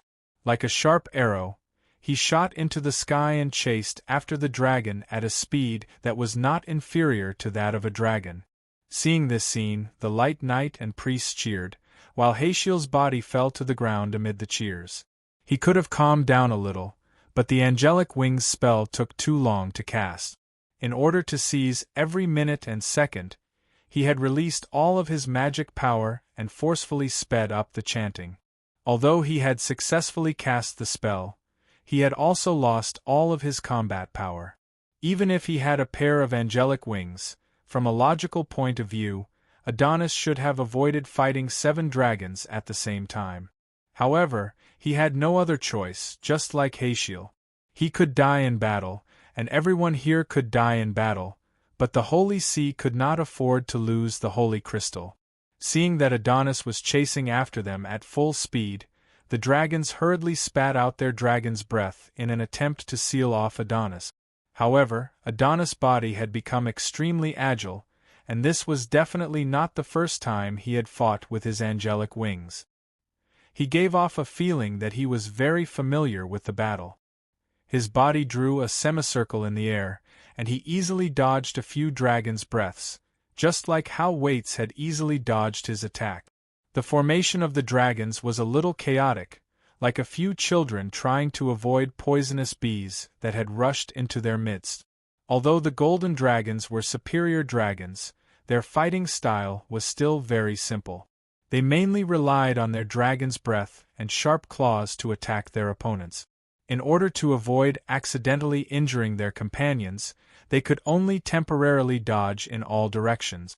At this moment, a flying object that was shaped like a javelin made of flames shot over from the sky. The object flew at an extremely fast speed, and in almost an instant, it had reached the battlefield and attacked Adonis. Adonis had been in a state of high speed all this time, but the direction of the object was very accurate. It shot straight at Adonis' chest and forced him into a situation where he could not dodge. Adonis' eyes were about to pop out of their sockets. He suddenly let out a roar and faced the tongue of flames with his spear. With a loud bang, the aura released by Adonis shattered the tongue of flames, and it turned into sparks that filled the sky. Adonis was also sent flying backwards. In the long lives of the dragons, there was no lack of fighting experience.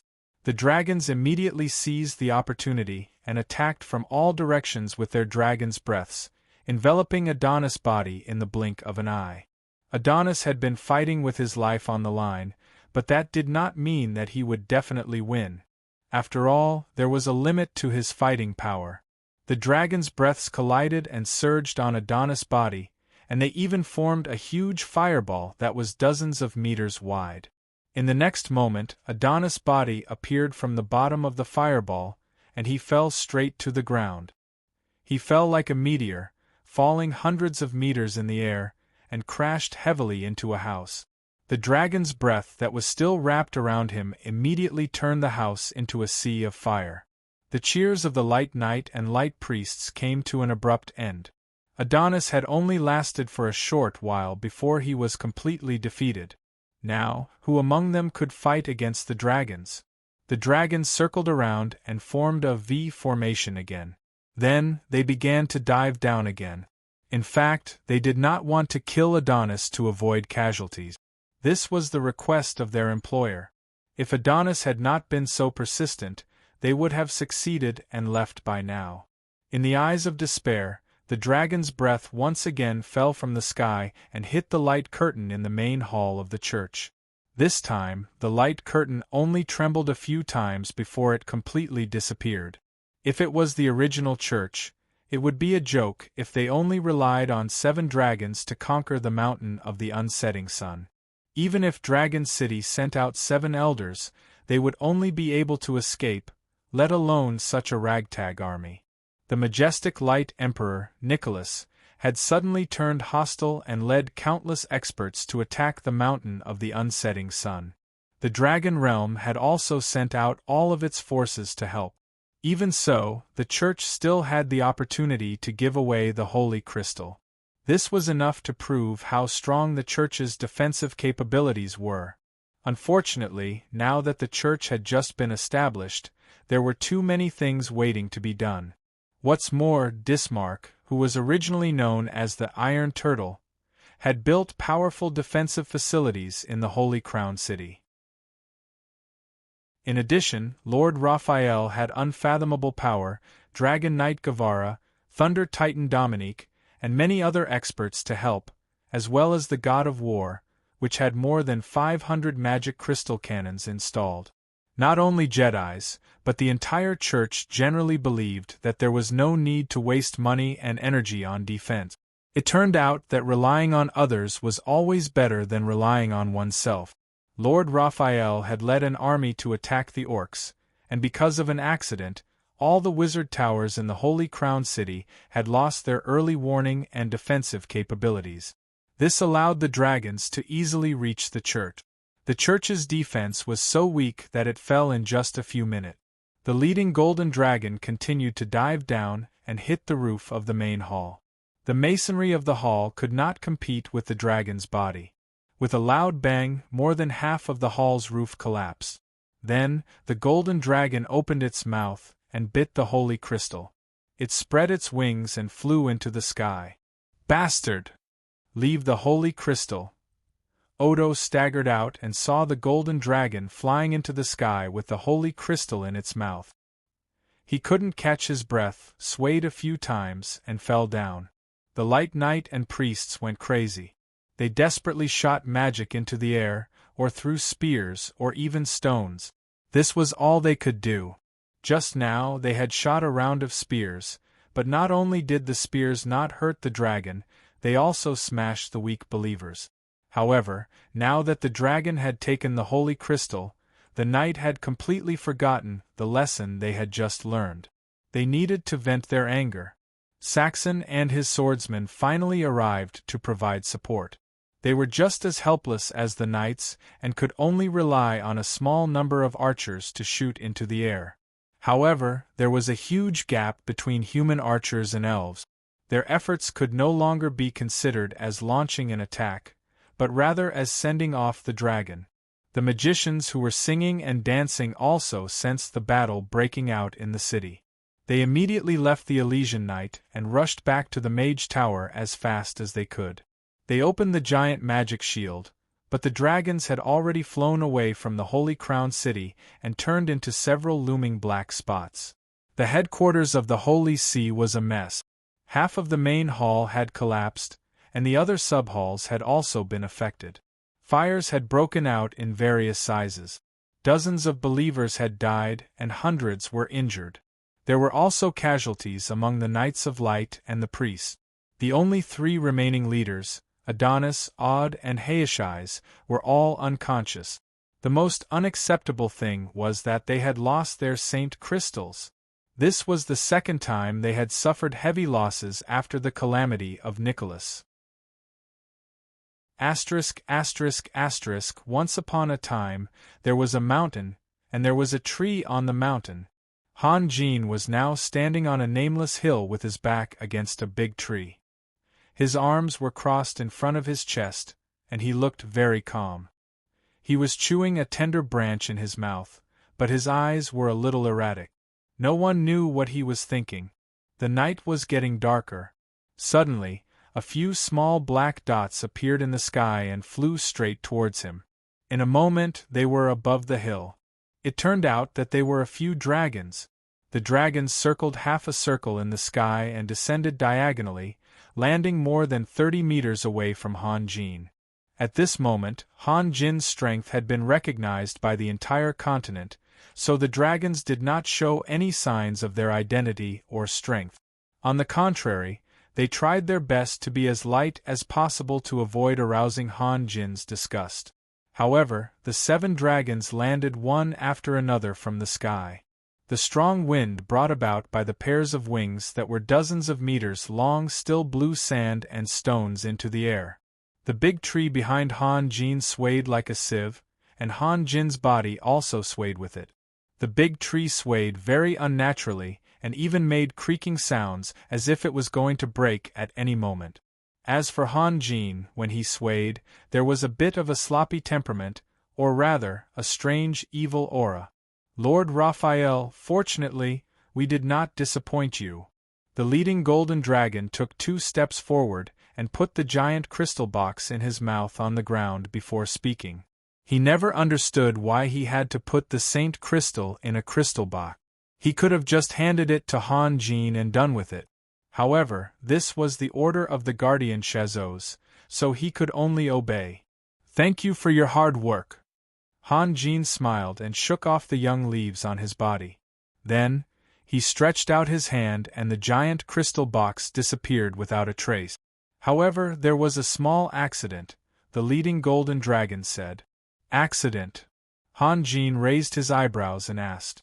The holy knight Adonis kept pestering us. In the end, we had no choice but to injure him. This could also be a serious injury, or, Lord Guardian has already shown mercy, Weiss said in a gloating tone.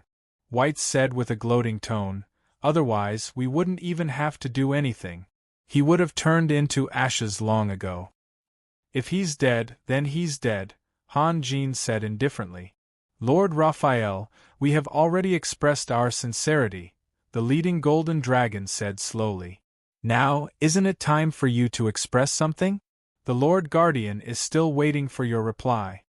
Actually, I'm already prepared. Han Jin's smile became even stranger. Then, he made a gesture. A shattering sound came from the air. To be precise, it was the sound of a huge magic array disappearing, following which waves of intense energy fluctuations that could no longer be concealed spread out. The next moment, a gigantic figure rose from the ground a kilometer away and pressed down from the sky. Dragon City? The leading golden dragon roared. Then, his washbasin-sized eyes were fixed on Han Jin. Raphael, you betrayed us? Betrayed? No. Han Jin smiled. It's just that because of some accident, Dragon City found out about the deal between us. This has nothing to do with me. Elder Xavier, am I right? Of course. An old man suddenly appeared 100 meters away. At this distance, the giant dragons would be able to reach him in 2 steps. However, the old man was not afraid at all. He only looked at the giant dragons with a sneer. The hatred in the leading golden dragon's eyes grew stronger and stronger. Then, he suddenly opened his mouth and spat a dragon's breath at Han Jin. He also knew that it would be difficult to hurt this young lord who could kill Maxwell with just dragon's breath. But other than that, what else could he do? Han Jin's figure disappeared at the same time. Then, he appeared 100 meters away, facing the old man from afar and surrounding the dragons. Whites let out a roar and spread his wings, trying to rise into the air. He could look down on the holy knight Adonis, but he did not dare to look down on the 20 or so dragons in the air. Just as he was confident in himself, the other party also had combat power that was not inferior to his. However, the bodies of dragons were too heavy. They could never be as light as birds. Not only did they need to run, but their initial speed was definitely not fast. Of course, they only needed a few seconds to reach their ideal speed and regain the initiative. They could choose to fight or escape. Unfortunately, the dragons of Dragon City, who already had the upper hand, would not give up the advantage. Streams of dragon's breath poured down from the sky, hitting the ground and the dragons of Dragon City. Dragons were always used to attacking each other with dragon's breath, and they themselves had an extremely strong resistance to dragon's breath. Therefore, a battle between two dragons would often evolve into a battle where life and death were decided by sharp claws and teeth. The entire nameless hill had turned into a sea of fire. The few superior golden dragons of Dragon City were not injured. They could still use dragon's breath to retaliate. Even Whites, who was hit by the dragon's breath in midair, rolled around in the sea of fire as if nothing had happened. He opened his mouth and spat out dragon's breath. However, the other 4 green dragons let out deafening howls. This was the difference between the upper and lower rank. They could not withstand so much and so ferocious a test. Raphael, Dragon City will never let you go. The leading golden dragon of Dragon City roared. Lord Guardian will come and save us. Whites also roared. He desperately released dragon's breath, hoping that the waves he caused would be stronger. This way, Lord Shazos would be able to sense their danger faster. Hearing the other party's accusation, Han Jin's expression did not change. He only softly spat out a few words, "Do your best." His tone was completely different from the expression on the outside. It was full of contempt and ridicule. If Dragon City's elder Xavier could hear Han Jin's voice, he would definitely overturn all his original judgments and reconsider. However, Elder Xavier's attention was still on the hill. What a proud scene! The dragons of Dragon City had an overwhelming advantage in terms of numbers. There were 9 superior golden dragons and 13 green dragons. The dragon's breath they spat out formed a magnificent waterfall, mercilessly pouring down. As for the enemy's counterattack, they could easily avoid it. Even if they were hit, it would not be a big deal. They would rise into the air to rest for a while before rejoining the battle. In comparison, the dragons of Dragon City were in a much more miserable state. To be continued. If you want to know what happened next, please go to www.chidian.com. There are more chapters. Support the author. Support the original reading. Chapter 397. More than 20 dragons kept spitting dragon's breath downwards, turning the hill into a sea of fire. The boiling flames reached dozens of meters high, and from Han Jin's point of view, he could no longer see the dragons of the Dragon's Field. Of course, the dragons of the Dragon's Field could not see outside, so their dragon's breath was not accurate. They even spat at random places where there was nothing. The dragons of Dragon City had the upper hand, so they only needed to add more fire to the sea of fire. Their goal was very clear. The conflict between the dragons was a bit like an aerial battle in another world. A group of planes suddenly appeared above the enemy, and the latter's planes were still parked at the airport. Before they could take off, they were greeted with a series of explosions. This was a catastrophic tragedy, and the outcome was inevitable. The magic resistance of the superior gold dragons was very strong, so they could still hold on for the time being. However, the green dragons could not stand it anymore. After struggling in the sea of fire for a few minutes, they completely lost their fighting spirit and fled straight to the east. There was no meaning in this direction. It was just the result of the careless choice of the dragon that collapsed first. Then, the other green dragons felt their companions' movements and subconsciously followed behind. They couldn't see the outside from the inside, but the dragons of Dragon City could determine the enemy's position from the rolling tongues of fire. The two superior gold dragons quickly closed the distance between them. Their surging dragon breaths crossed each other and hit the ground with a loud bang. However, the green dragons were desperate and did not care about anything else. They rushed straight through the dragon's breath. Although their bodies were swayed by the dragon's breath and the burning pain made them let out deafening roars, they did not stop for a moment. They just wanted to escape the sea of fire as soon as possible, even if it was just a second earlier. Another two superior gold dragons left the team, spread their wings, and flew down diagonally. They landed on the ground and blocked the sea of fire. They raised their arrogant heads and quietly waited for the enemy to appear. With the two superior gold dragons hovering in the air, they had enough confidence to drive the enemy back. When their companions began to flee, the three superior gold dragons of the dragon field stopped resisting. At the same time, they split into three different directions and quickly fled. Their attitudes were much more resolute than those of the green dragons, as if they had already discussed this beforehand. Their speed was also much faster than those of the green dragons. Han Jin didn't care about the battle between the dragons at all. His eyes wandered around as if nothing had happened. Suddenly, his eyes paused at a certain point in the sky as if he had discovered something. Then, he lowered his head and revealed a smile of understanding. The three superior gold dragons from Long Yu arrived first. Their green dragon companions were the first to escape, but they actually rushed out of the sea of fire one step ahead. Although they were unable to rise into the air, their running speed was not very slow. From the beginning to the end, it took less than 10 seconds for them to escape. The dragons of Dragon City had discovered the enemy's intentions, but their target of attack appeared to be a little chaotic. The three superior gold dragons in the sea of fire were desperately trying to escape, and dragon breath alone could not stop them. The leading superior gold dragon of the dragon field suddenly felt his vision darken. He had finally rushed out.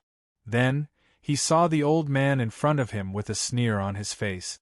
He couldn't help but shiver. Xavier's reputation was not as resounding as Maxwell's, who had always maintained a high profile. However, Xavier must have his own backing to be able to be ranked among the elders. He was definitely not someone he could fight against. Unfortunately, at this time, the leading superior gold dragon could no longer choose a direction to escape in. The next moment, Xavier stretched out his hand and pointed to the ground. A long crack suddenly appeared on the ground, extending from Xavier's feet to the sea of fire. This was an extremely ordinary earth-splitting spell, but the timing of the spell's release was impeccable. It even produced a kind of magical effect. The leading superior gold dragon slowed down and rushed out of the sea of fire. He took a step high and at the same time spread his wings, preparing to forcibly rise into the air.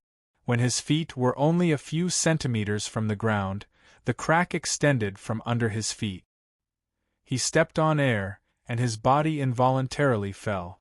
The crack also rapidly widened, enough to accommodate his legs. His body continued to fall, and the crack also continued to widen. When more than half of his body was swallowed, Xavier waved his hand, and the crack contracted inwardly and closed. The leading superior gold dragon was firmly trapped in the crack. In the end, the ground returned to its original state, leaving only a huge dragon head exposed. From the time Xavier released the spell to the time he dispersed it, only 1 second had passed. For the leading superior gold dragon, he couldn't help but shiver when he saw Xavier. After the shiver, he found that he could no longer move. No! The leading superior gold dragon let out a furious roar, then spat out a turbulent dragon's breath. At the same time, he struggled with all his might, trying to break free from the ground. Unfortunately, Perhaps only a life that had been buried alive could understand how tragic that situation was. He couldn't break free at all.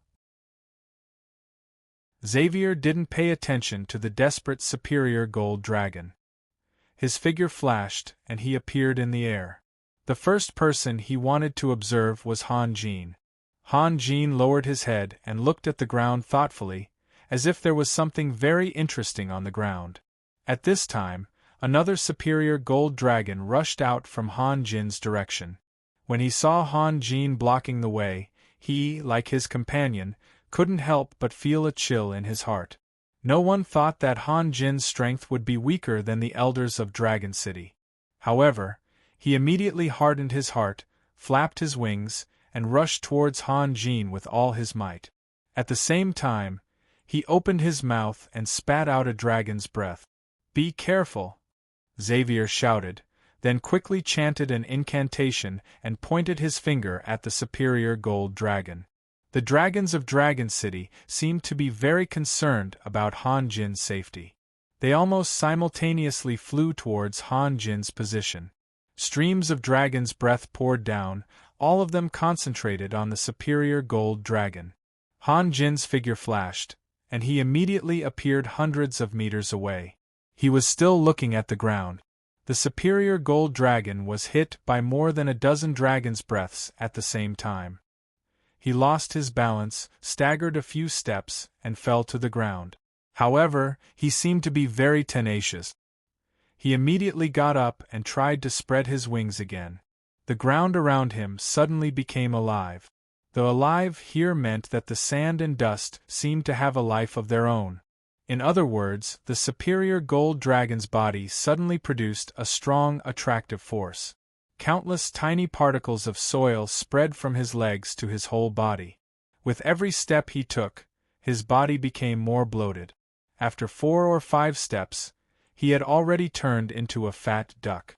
Even his eyes were covered by a thick layer of soil. His running steps became unsteady, and in the end, he fell to the ground again. The dragons of Dragon City rushed over to rescue Han Jin, allowing the superior gold dragon whites to take advantage of the situation. He forcibly endured the dragon's breaths of the 2 green dragons, spread his wings, and flew into the air. "Not good! Stop him!" Xavier let out an angry roar, and then began to chant an incantation. Rocky spikes dozens of meters tall abruptly shot out from the ground, stabbing straight at the superior gold dragon white. However, Whites had already made full use of those few seconds to gain a life-saving acceleration. He slanted his wings, and his body drew a semicircle in the air, avoiding most of the spikes. Only one of the spikes rubbed against his chest, and then he frantically flapped his wings, flying straight into the distance. Compared to his companions, Whites was undoubtedly the luckiest. One of his companions was buried underground, leaving only his head exposed, while the other had already turned into a huge yellow egg that would squirm irregularly from time to time. From the outside, no one would be able to tell that there was a superior gold dragon inside. He was the only one who had escaped with his life. However, how long would this luck last? "You bunch of trash! Chase after him! Chase after him!" Xavier roared. Feeling Xavier's anger, the dragons spread their wings together and chased after Whites. Even the 4 superior gold dragons who were playing and games stopped torturing their opponent. A few green dragons of Dragon City finally staggered out of the sea of fire, and then fell down one after another. Their scales were almost melted and their flesh was split open. Pieces of charred black and bones were exposed in some places. Even their internal organs could be seen. They had lost their wings forever, and even if they weren't killed now, they wouldn't be able to live for much longer with this kind of injury. After a while, more than half of the dragons flew back. It was obvious that they had lost their pursuers. The moon was dark and the wind was strong. Whites had taken the initiative, and randomly found a cloud layer to fly up and down. It was very easy for him to shake off his pursuers. Xavier's gaze became exceptionally cold. His gaze swept past the dejected dragons, and finally landed on Han Jin. Han Jin was still looking at the ground, lost in thought. He couldn't help but call out, "Lord Raphael?" Han Jin was still looking at the ground, and this scene made Xavier feel very strange. He really wanted to go over and see for himself what had attracted Han Jin's attention. "Lord Raphael." Xavier raised his voice. This time, Han Jin heard him. He looked up. "You called for me?" He then used the earth-shrinking spell and appeared beside Xavier. "Lord Raphael, you..." Xavier smiled bitterly. "A gold dragon escaped. There were so many of you, and you let him escape? You did it on purpose, didn't you?" Han Jin said with a chuckle. "What?" Xavier's expression immediately changed, and then his eyes widened in anger. "Lord Raphael, what do you mean by this? How could I let an enemy of Dragon City go on purpose?" "Yes, you had no reason to let him go." "Haha, I was overthinking." Han Jin's face was smiling, but his heart was cold. Of course he could let an enemy go on purpose. Xavier's goal was to force him to become an enemy of Dragon City. This way, he could only rely on Dragon City to protect himself. If he really did let the enemy go on purpose, then Xavier shouldn't have been so careful with his expression. Speaking of which, he was extremely grateful to Solomon. If it wasn't for Solomon's teachings, he wouldn't have been able to see through things so clearly. Although being able to see through things didn't necessarily mean happiness, he would rather not be happy than become someone's plaything. The muscles on Xavier's face twitched slightly. He wanted to say something, but he was suddenly speechless because he felt as if his heart was being stabbed. However, Xavier was still experienced, and he quickly regained his composure. "Lord Raphael, what happened to you just now?" He then pointed at the wriggling egg. "He should have been dealt with by you, but you..." "Sigh, otherwise, that golden dragon wouldn't have been able to escape." "I was thinking about something," Han Jin said softly. "What is this? Eating your food, drinking your water, scheming against you, and in the end, you have to take responsibility for everything." Luckily, he never thought about relying on anyone, or he would be filled with regret right now. "Thinking about something? This is a battle. You're actually thinking about something?" Xavier didn't know whether to laugh or cry. "I was thinking about Sunir, you should know." Han Jin smiled, then lowered his head again. "Sunir?" Xavier paused for a moment, then let out a long sigh. "I can only say that the elven great elder Uptila made the most foolish choice. His ignorance and short-sightedness dragged Dragon City down, and he paid the price for it."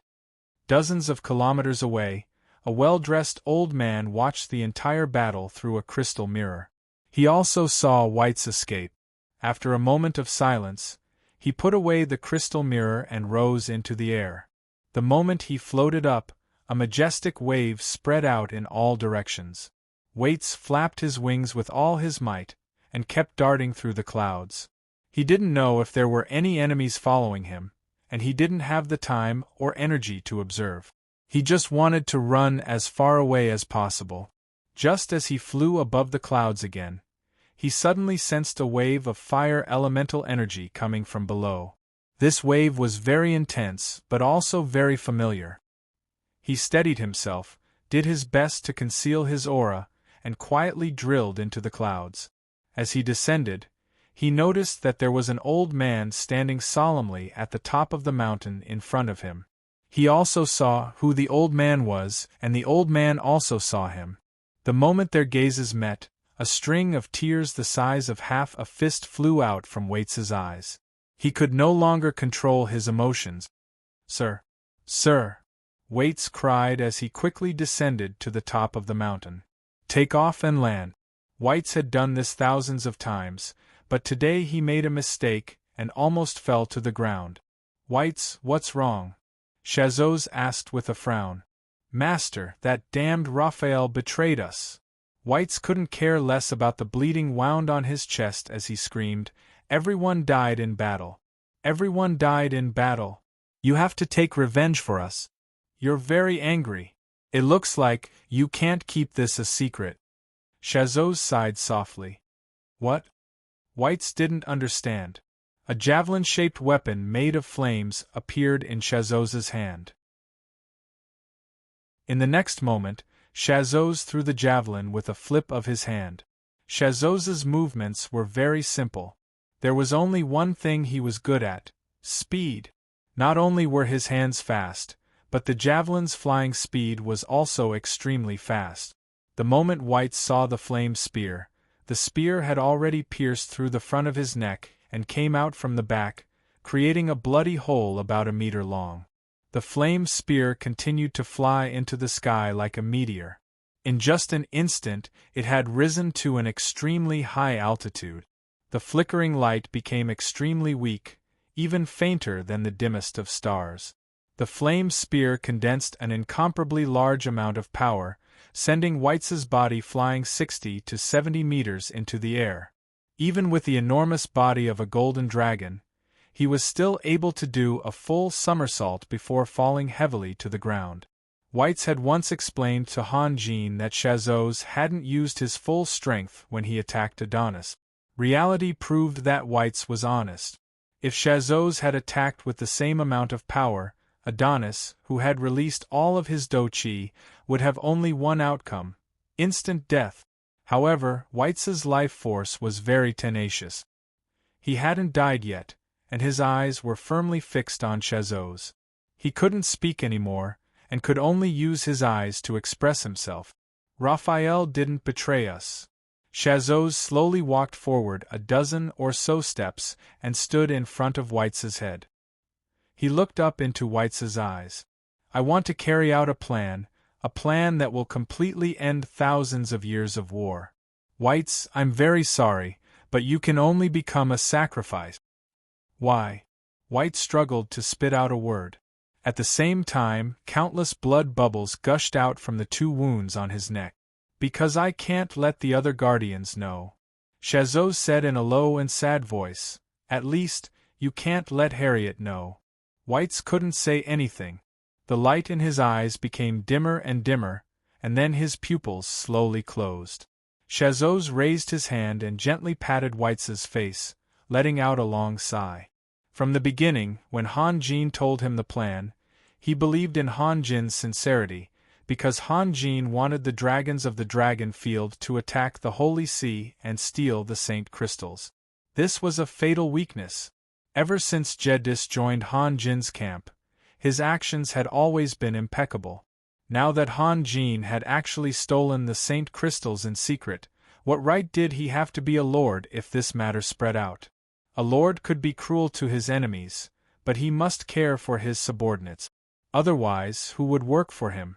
Who would be willing to unite around him?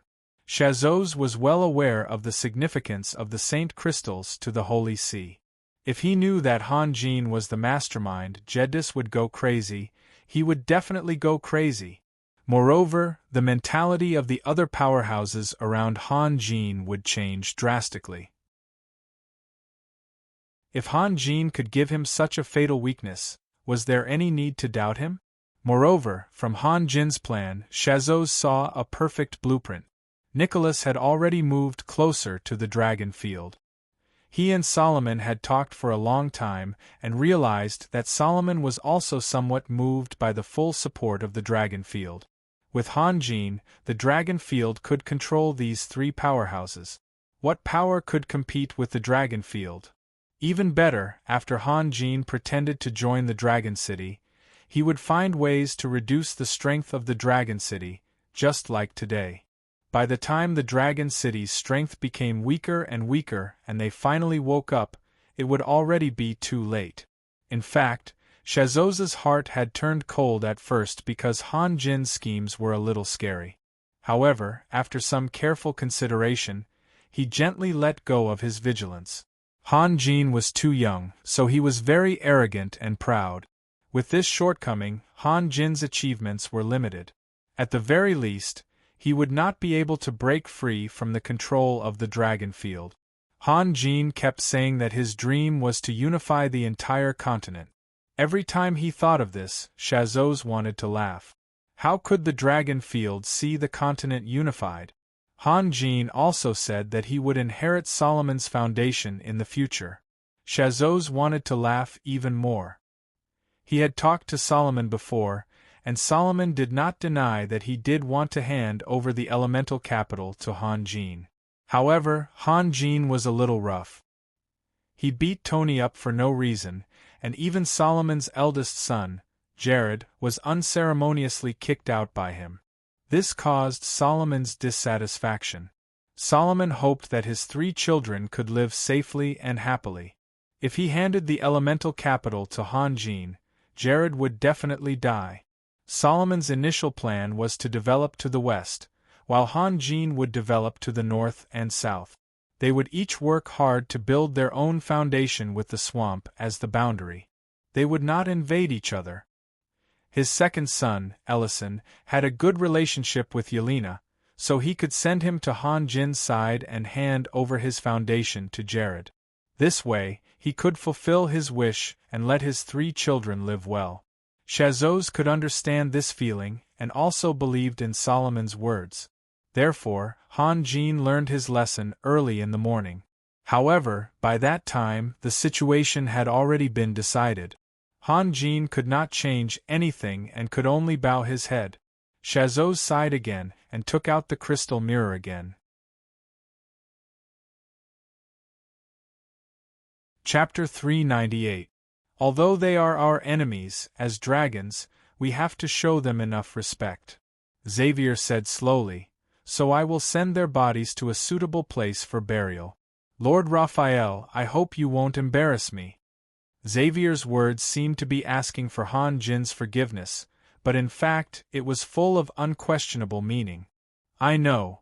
Han Jin nodded. Han Jin's attitude satisfied Xavier. He pondered for a moment and said, Lord Raphael, we have helped you out of the shadow of the dragon field.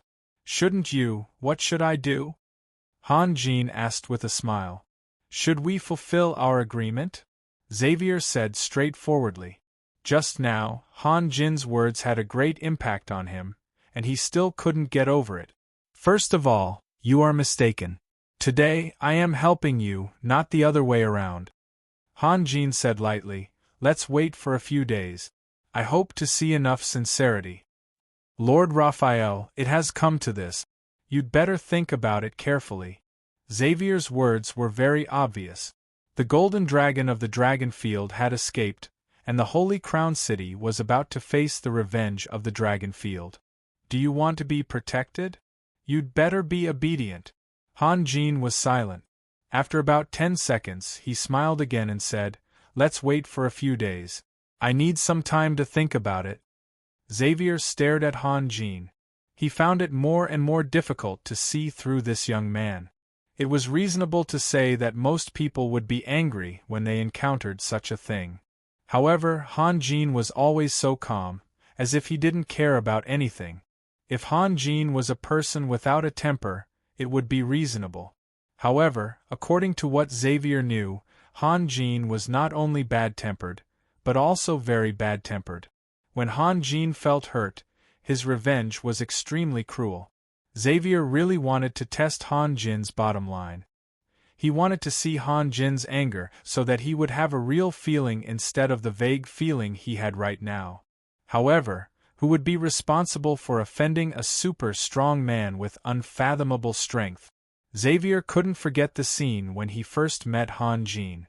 Han Jin didn't care about his choice at all. If he really fell out with Han Jin, he wouldn't be able to explain it to his companions in Dragon City. Even if he had to fall out with Han Jin, at least he had to wait until they got the heart of the dragon. Then he wouldn't have to worry about anything.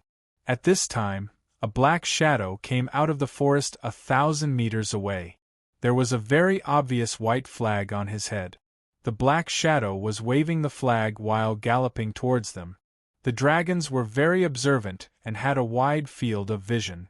They immediately found the black shadow. A golden dragon said slowly, "What's that?" "It looks like an orc." "An orc? What's an orc doing here?" Han Jin frowned and asked. No one could answer this question. The dragons were also puzzled, but they didn't care about the orc. Soon, the black shadow was getting closer and closer. It turned out to be a shaman. He jumped down from the gale wolf when he was 100 meters away and walked slowly towards them. He glanced around and fixed his eyes on Han Jin. He bowed respectfully and said, "Are you Lord Raphael? Lord Forza has a letter for you." "Forza? How did he know I was here?" Han Jin asked coldly. "Haha, we caught a dozen elves by chance and got a message from them. They said that you and the dragons of the Holy Crown City are going to do something big in the southwest," the shaman said with a smile. Xavier glanced at the dragons. Half of them were originally sent by Dragon City to help the elves. Later, he and Han Jin discussed to ambush Shazos, the guardian of the dragon realm, so he transferred all the dragons here. This was also the purpose of his appearance. Unfortunately, Shazos didn't show up. When he saw Han Jin send the signal to attack, he was very disappointed. But it was a heavy lesson for the dragon realm. It also showed the determination of Dragon City. The northeast region was Dragon City's territory, and they would never allow the dragon realm to touch it. The relationship between the dragons and the elves was very good. Someone must have inadvertently leaked the top-secret operation. Fortunately, there were no big twists and turns, or else he would never let it go. He would find out who did it.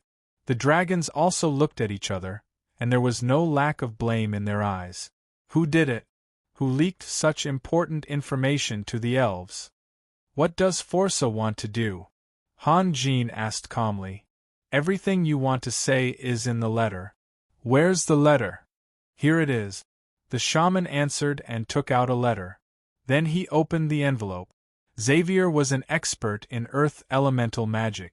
The moment he opened the envelope, he sensed a faint but unsettling fluctuation of earth elemental energy. His expression changed drastically because he had never doubted his intuition. "Be careful!" he shouted. Xavier shouted and then waved his arm.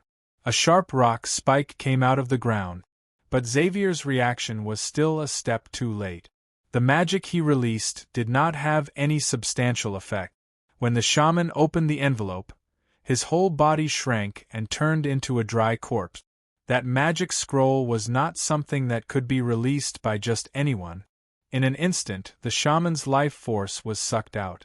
An extremely violent magical wave spread out in all directions. Even the air was distorted by this wave. On the hill, plumes of black smoke were forcefully pulled down. The branches that had been burnt to charcoal were shattered at the same time. The dancing flames also disappeared, turning into budding fireballs that could not be released. More than a dozen green dragons fell down one after another. Their limbs were spread out, their bellies stuck to the ground, and their chins were the same. They tried to raise their heads, but they could only raise a few feet or a few meters at most. Then, they were sucked down by an invisible force, making a loud thud as they hit the ground. A few feet or a few meters was normal for a human, but it was too pitiful for a dragon with a huge body. The golden dragons were able to stand, but it wasn't any better than lying down. Their legs and a small part of their bodies were deeply sunk into the ground, including their tails. No matter how hard they tried, they couldn't move an inch. Han Jin and Xavier were also greatly affected. Their calves were also sunk into the ground, and their knees were trembling violently. It was easy to imagine what kind of pressure they were under. Everything, including the living and the inanimate, was collapsing inwards and downward. Even the giant egg made by Xavier had turned into an oval shape, and its state was very unstable. It was constantly moving up and down. If a palm of the same size slapped it, perhaps the egg would be smashed into an egg pancake. Only Long Yu, the leader of the gold dragons, was an exception. His head that was sticking out of the ground was rapidly expanding. Then, with a loud bang, he spat out a long blood arrow from his mouth. The blood arrow seemed to be mixed with something, and it let out a shrill sound as it pierced through the air. It was even faster than the arrows shot by the elves. However, the blood arrow only shot upwards for about 30 meters before it was forcefully sucked down, turning into countless sputtering raindrops that heavily hit the ground. With the hill as the center, all the grass within a few thousand meters was tightly stuck to the ground. Bushes and shrubs collapsed one after another. As long as the direction in which the trees grew was slightly slanted, they could not withstand the pressure and were pulled down quickly. Although a few trees did not fall, their branches and leaves were all pulled down like closed umbrellas. The sound of breaking could be heard one after another. The branches and leaves that were not flexible enough were torn away from their parent bodies. The great gravity spell, Xavier said in a hoarse voice. Impossible! Impossible! In the eyes of the dragons of Dragon City and Long Yu, the great gravity spell was an extremely vicious magic. It was especially so for the black dragons. The black dragons were immune to all elemental damage, and they could also spit out dragon breath and release magic. Powerful mages were helpless against the black dragons. Most magic couldn't hurt the black dragons, but the black dragons could use magic attacks or simply tear them to shreds with their sharp claws and teeth. Powerful warriors were also helpless against the black dragons. The black dragons flew high in the sky and released long-range attacks. They could never fight back. Moreover, the black dragons' bodies were even more resilient than the gold dragons. Occasionally hitting the black dragons once or twice wouldn't change the outcome. Only the great gravity spell could instantly beat the arrogant black dragons back to their original forms, turning them into pitiful, primitive four-legged lizards. The faint sound of a horn could be heard in the distance.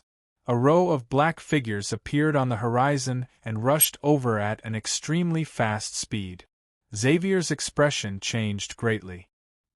He struggled to pull out one of his legs and tried to rush out of the spell's range to stop the hostile enemies. However, he only took a few steps before coming to a stop. The great gravity spell's range was too wide. It was thousands of meters wide. At this speed, he wouldn't be able to make it out in time. Xavier turned around and looked at the dragons. Needless to say, the green dragons were pressed to the ground. The gold dragons were also very uneasy. They were constantly roaring and trying to move their bodies. Unfortunately, they would be much safer if they were a bit stronger and could use dragon tongue magic to release the ultimate transformation spell. The larger their bodies were, the heavier the force they had to bear. Unless the spell's effects disappeared, they wouldn't be able to move at all. In the end, Xavier's gaze fell on Han Jin. Although Han Jin was trying his best to support his body, his expression was very calm. He suddenly remembered that Han Jin had a mysterious magic that allowed him to hide in the ground at any time. It seemed that the great gravity spell wouldn't be able to threaten Han Jin. Xavier's estimation wasn't wrong. The black figures had already rushed to the edge of the magic barrier. They only hesitated for a moment before rushing in without hesitation. However, they were also affected by the great gravity spell. Their speed suddenly slowed down. Xavier let out an angry roar. He then took a step forward with difficulty. Now that his companions were in a desperate situation, he had to face the enemy head-on and buy time. After taking a dozen steps, Xavier couldn't help but turn his head and look at Han Jin. His eyes were full of pleading. His heart was full of regret. If he knew that he would be schemed against by the Beastmen, he wouldn't have said those words to Han Jin to test Han Jin's attitude. Han Jin naturally understood Xavier's meaning. He frowned and thought for a moment. Then he sighed and finally stepped forward to follow Xavier. Xavier was very moved. His eyes couldn't help but become moist. He never thought that Han Jin would be so noble. Compared to Han Jin, he was too despicable. Xavier secretly swore that if there was a future, he would treat Han Jin as a true friend. Although it was very difficult to walk in the area affected by the great gravity spell, both sides were still trying their best to move forward. Gradually, the distance between them was reduced to less than 200 meters. Han, Jean, and Xavier could clearly see the huge figures in front of them. They were also huge creatures, but the behemoths were obviously stronger than the dragons. The whole plain became a strange swamp. Every time the behemoths took a step, their legs would sink deep into the ground. However, they were still able to pull out their legs and continue to walk. Of course, they were also very tired. They opened their bloody mouths and gasped for breath as they walked.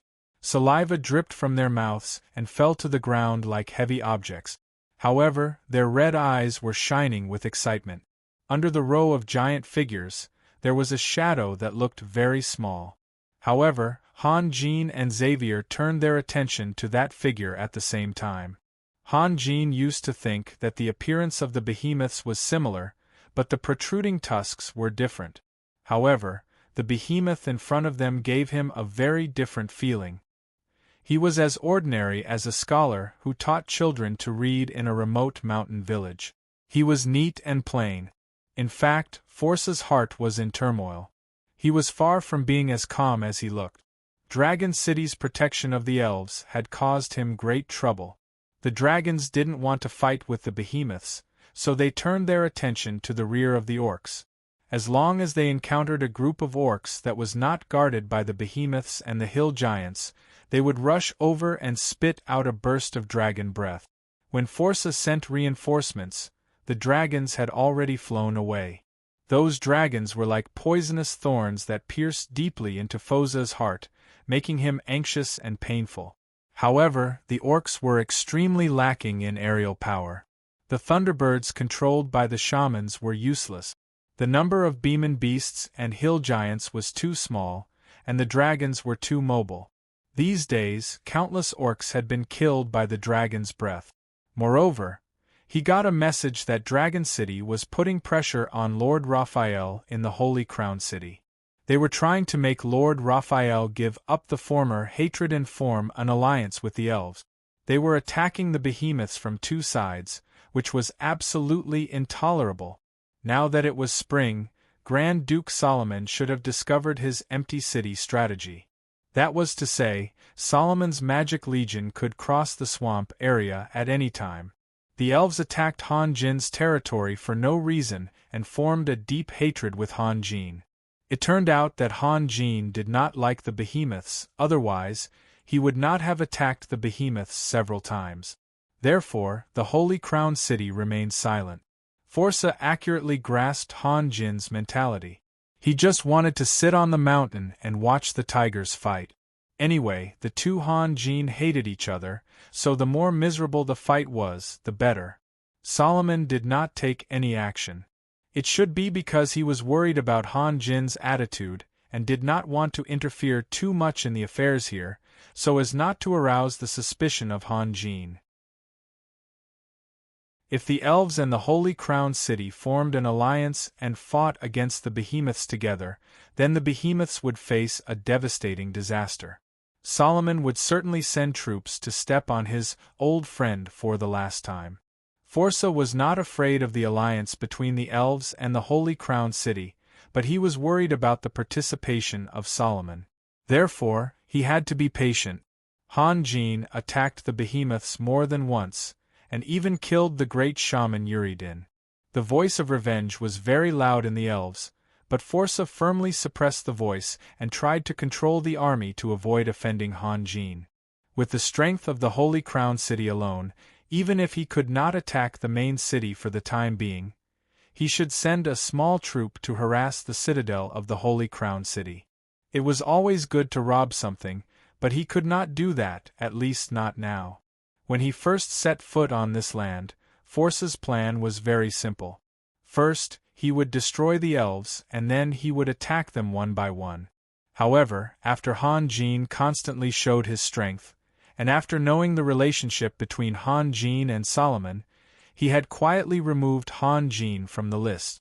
Even if he had destroyed the elves, he did not intend to attack the Holy Crown City. Instead, he would try his best to maintain the current situation and try his best to make friends with Han Jin. After a few years, he would rest and reorganize his strength. If he could not, or Han Jin and Solomon would join forces to attack him, his last step would be to forcibly cross Han Jin's territory and go north or south. Of course, there were only Cold Shadow City and Depew City in the north, and the living space was too small. Forza wanted to go through the jungle and go south to the Freedom Union. No matter how he looked at it, he had to destroy the alliance between Han Jin and the elves. As for the dragons in front of him, they were doomed. He had to avenge those orcs who died tragically. If it was before, he would not want to offend Dragon City too much, lest Dragon City would go all out to help the elves. However, the visit of Dragon City's guardian, Shazos, made him feel relieved. Dragon City did not want Dragon City to expand in the northeast, so it was normal for them to try their best to destroy it. Moreover, Shazos promised him that he would talk to Solomon in detail and try his best to resolve the hatred between the two sides. Although he did not believe that the blood feud of decades could be easily resolved by anyone, he saw hope. Solomon had to worry about Han Jin and Dragon City, so whether he could turn the current situation into an established fact depended on Han Jin's attitude. At worst, he could return some of the Beatman cities to Han Jin, or even split them equally. Of course, this was his last bargaining chip, and he would not say it out loud. "I can see that you are a little uncomfortable," Forza said slowly as he walked.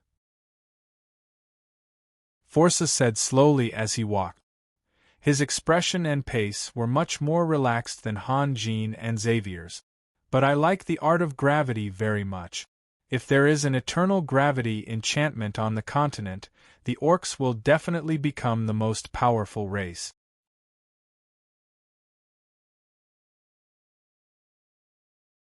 Chapter 399.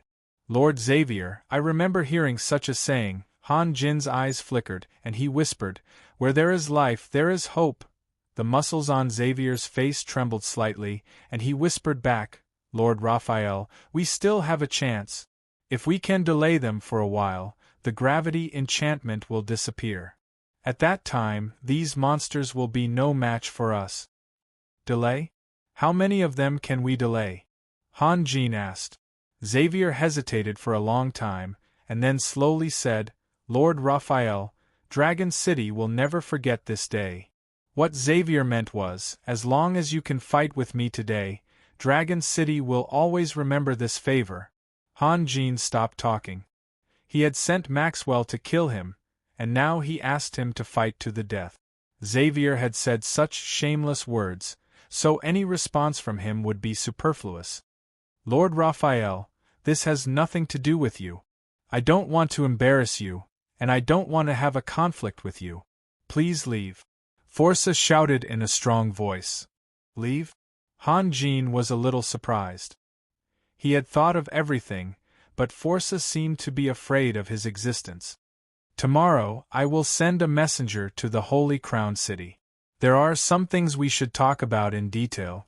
When Forza was talking, the behemoths kept growling, as if they were very impatient.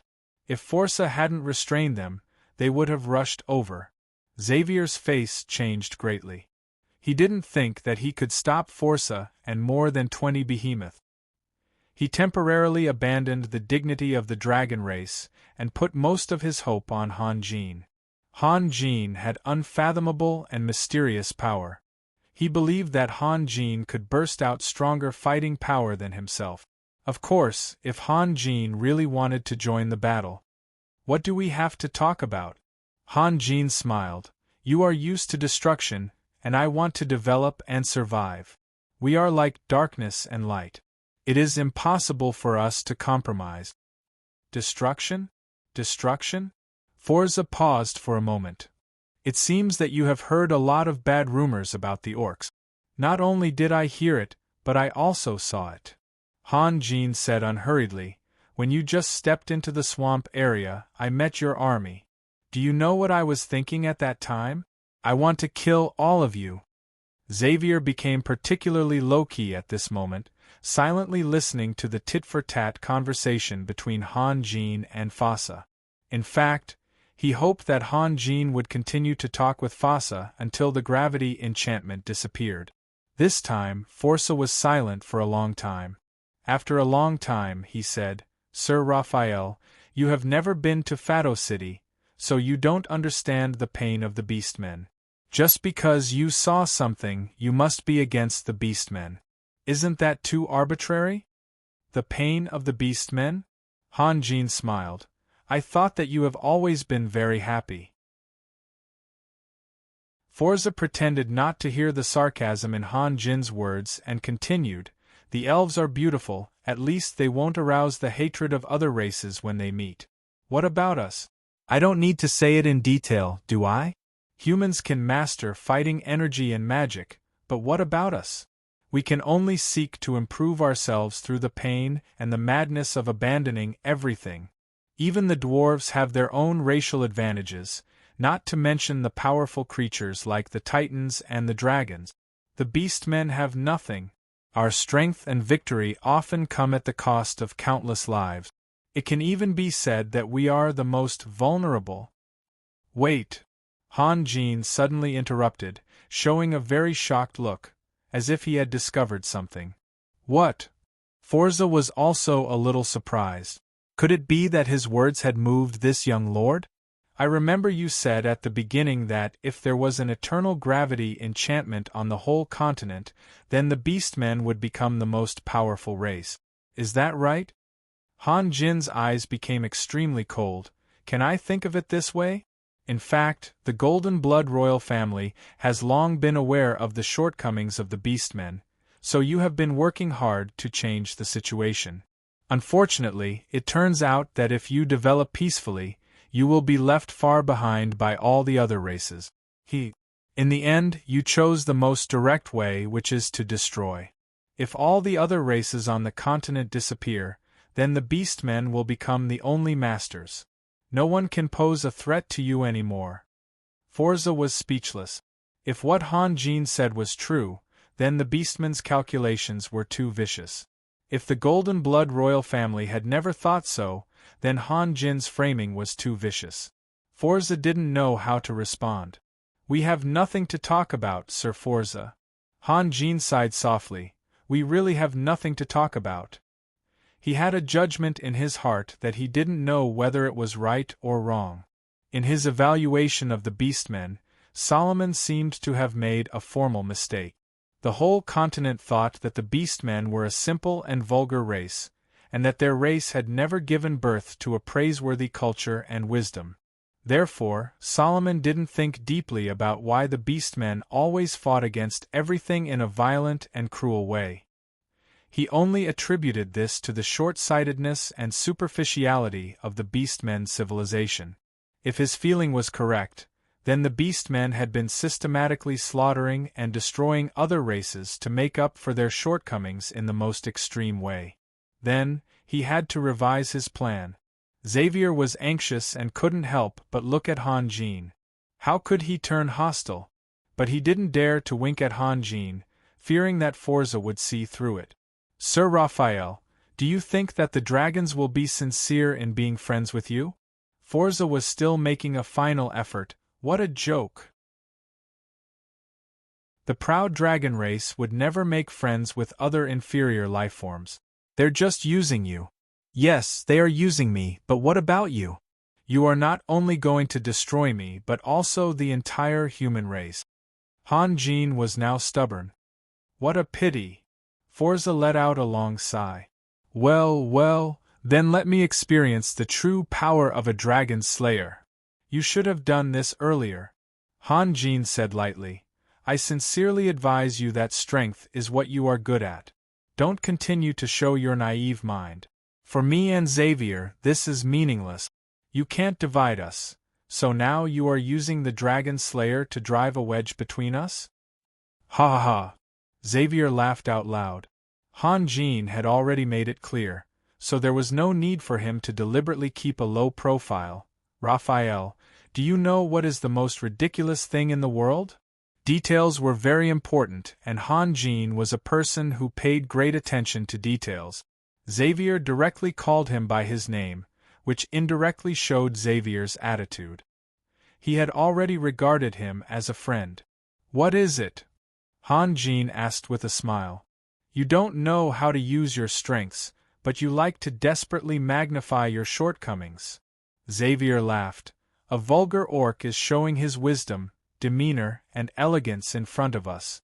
This is just like a fucking gorilla wearing a flowery dress and running in front of an elf to show off its beauty. I didn't expect that the great dragons would swear." Han Jin also laughed. "Because it feels good."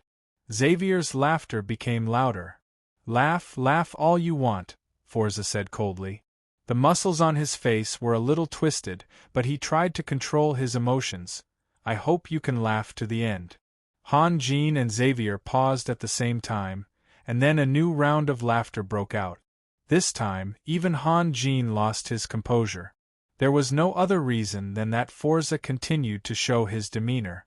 In fact, Xavier's words were a trap. If Forza immediately flew into a rage, it would prove that he was right. Forza's face should be very vulgar. If Forza could remain calm, it meant that he was still pretending, just like a gorilla wearing a flowery dress. Anyway, no matter how Forza responded, he would become a laughingstock. Forza certainly understood what Han Jin and Xavier were laughing about. His eyes suddenly widened and he took a deep breath. Then he roared, "Kill!" More than 20 behemoths let out a deafening roar at the same time and rushed forward with large strides. However, under the influence of the gravity enchantment, their movements were somewhat like slow motion in the movies of another world. It was extremely difficult for them to move. Xavier coldly snorted, then he began to chant a spell. After about 5 or 6 breaths of time, the behemoths had rushed more than 100 meters before Xavier finally released his spell. An earthen wall rose from the ground, blocking the behemoth's path. The earthen wall rose very slowly, and in the end, it was only 7 or 8 meters tall. It only covered half of the behemoth's legs. At the top of the earthen wall, there were pieces of earth falling down from time to time.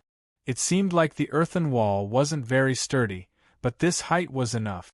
Although the behemoths could still stagger forward, they couldn't jump or even lift their legs high. Han Jin's face suddenly changed. He said in a surprised voice, "Earth wall?" Xavier was an elder of Dragon City. It took him such a long time to cast an earth wall after he started chanting a spell. This was worse than a new magician. Xavier smiled bitterly. In the gravity enchantment, the fluctuations of the elements become abnormally sluggish. It's not easy for me to release magic. Then what's the point of fighting? Han Jin couldn't help but blurt out. In fact, he intended to use Xavier's combat power to consume some of Forza's power to prepare for the future. Who would have thought that Xavier would be so embarrassed?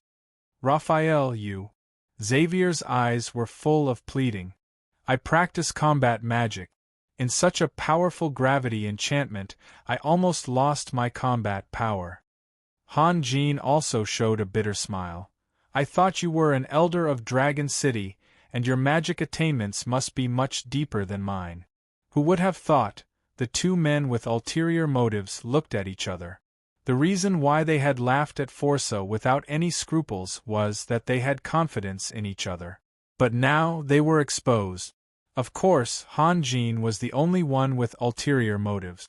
He would never use his full strength. Otherwise, why would he waste so much energy? Asterisk boom, asterisk boom.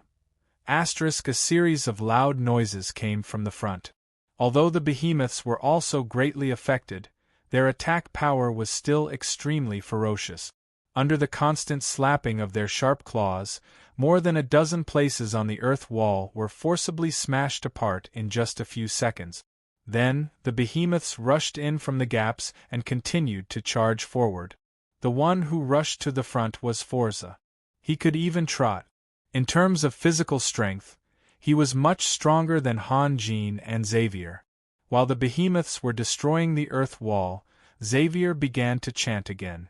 This time, the chanting time was longer. He didn't release his magic until the behemoths had destroyed the earth wall and rushed out for more than 30 meters. An oval-shaped muddy swamp appeared in front of the behemoth. In the gravity enchantment, the consequences of falling into the swamp were fatal. The behemoths sensed the danger and immediately stopped. Then, they circled around to the side. Xavier secretly gritted his teeth. If he had known, he would have just released the swamp spell. What a waste of time!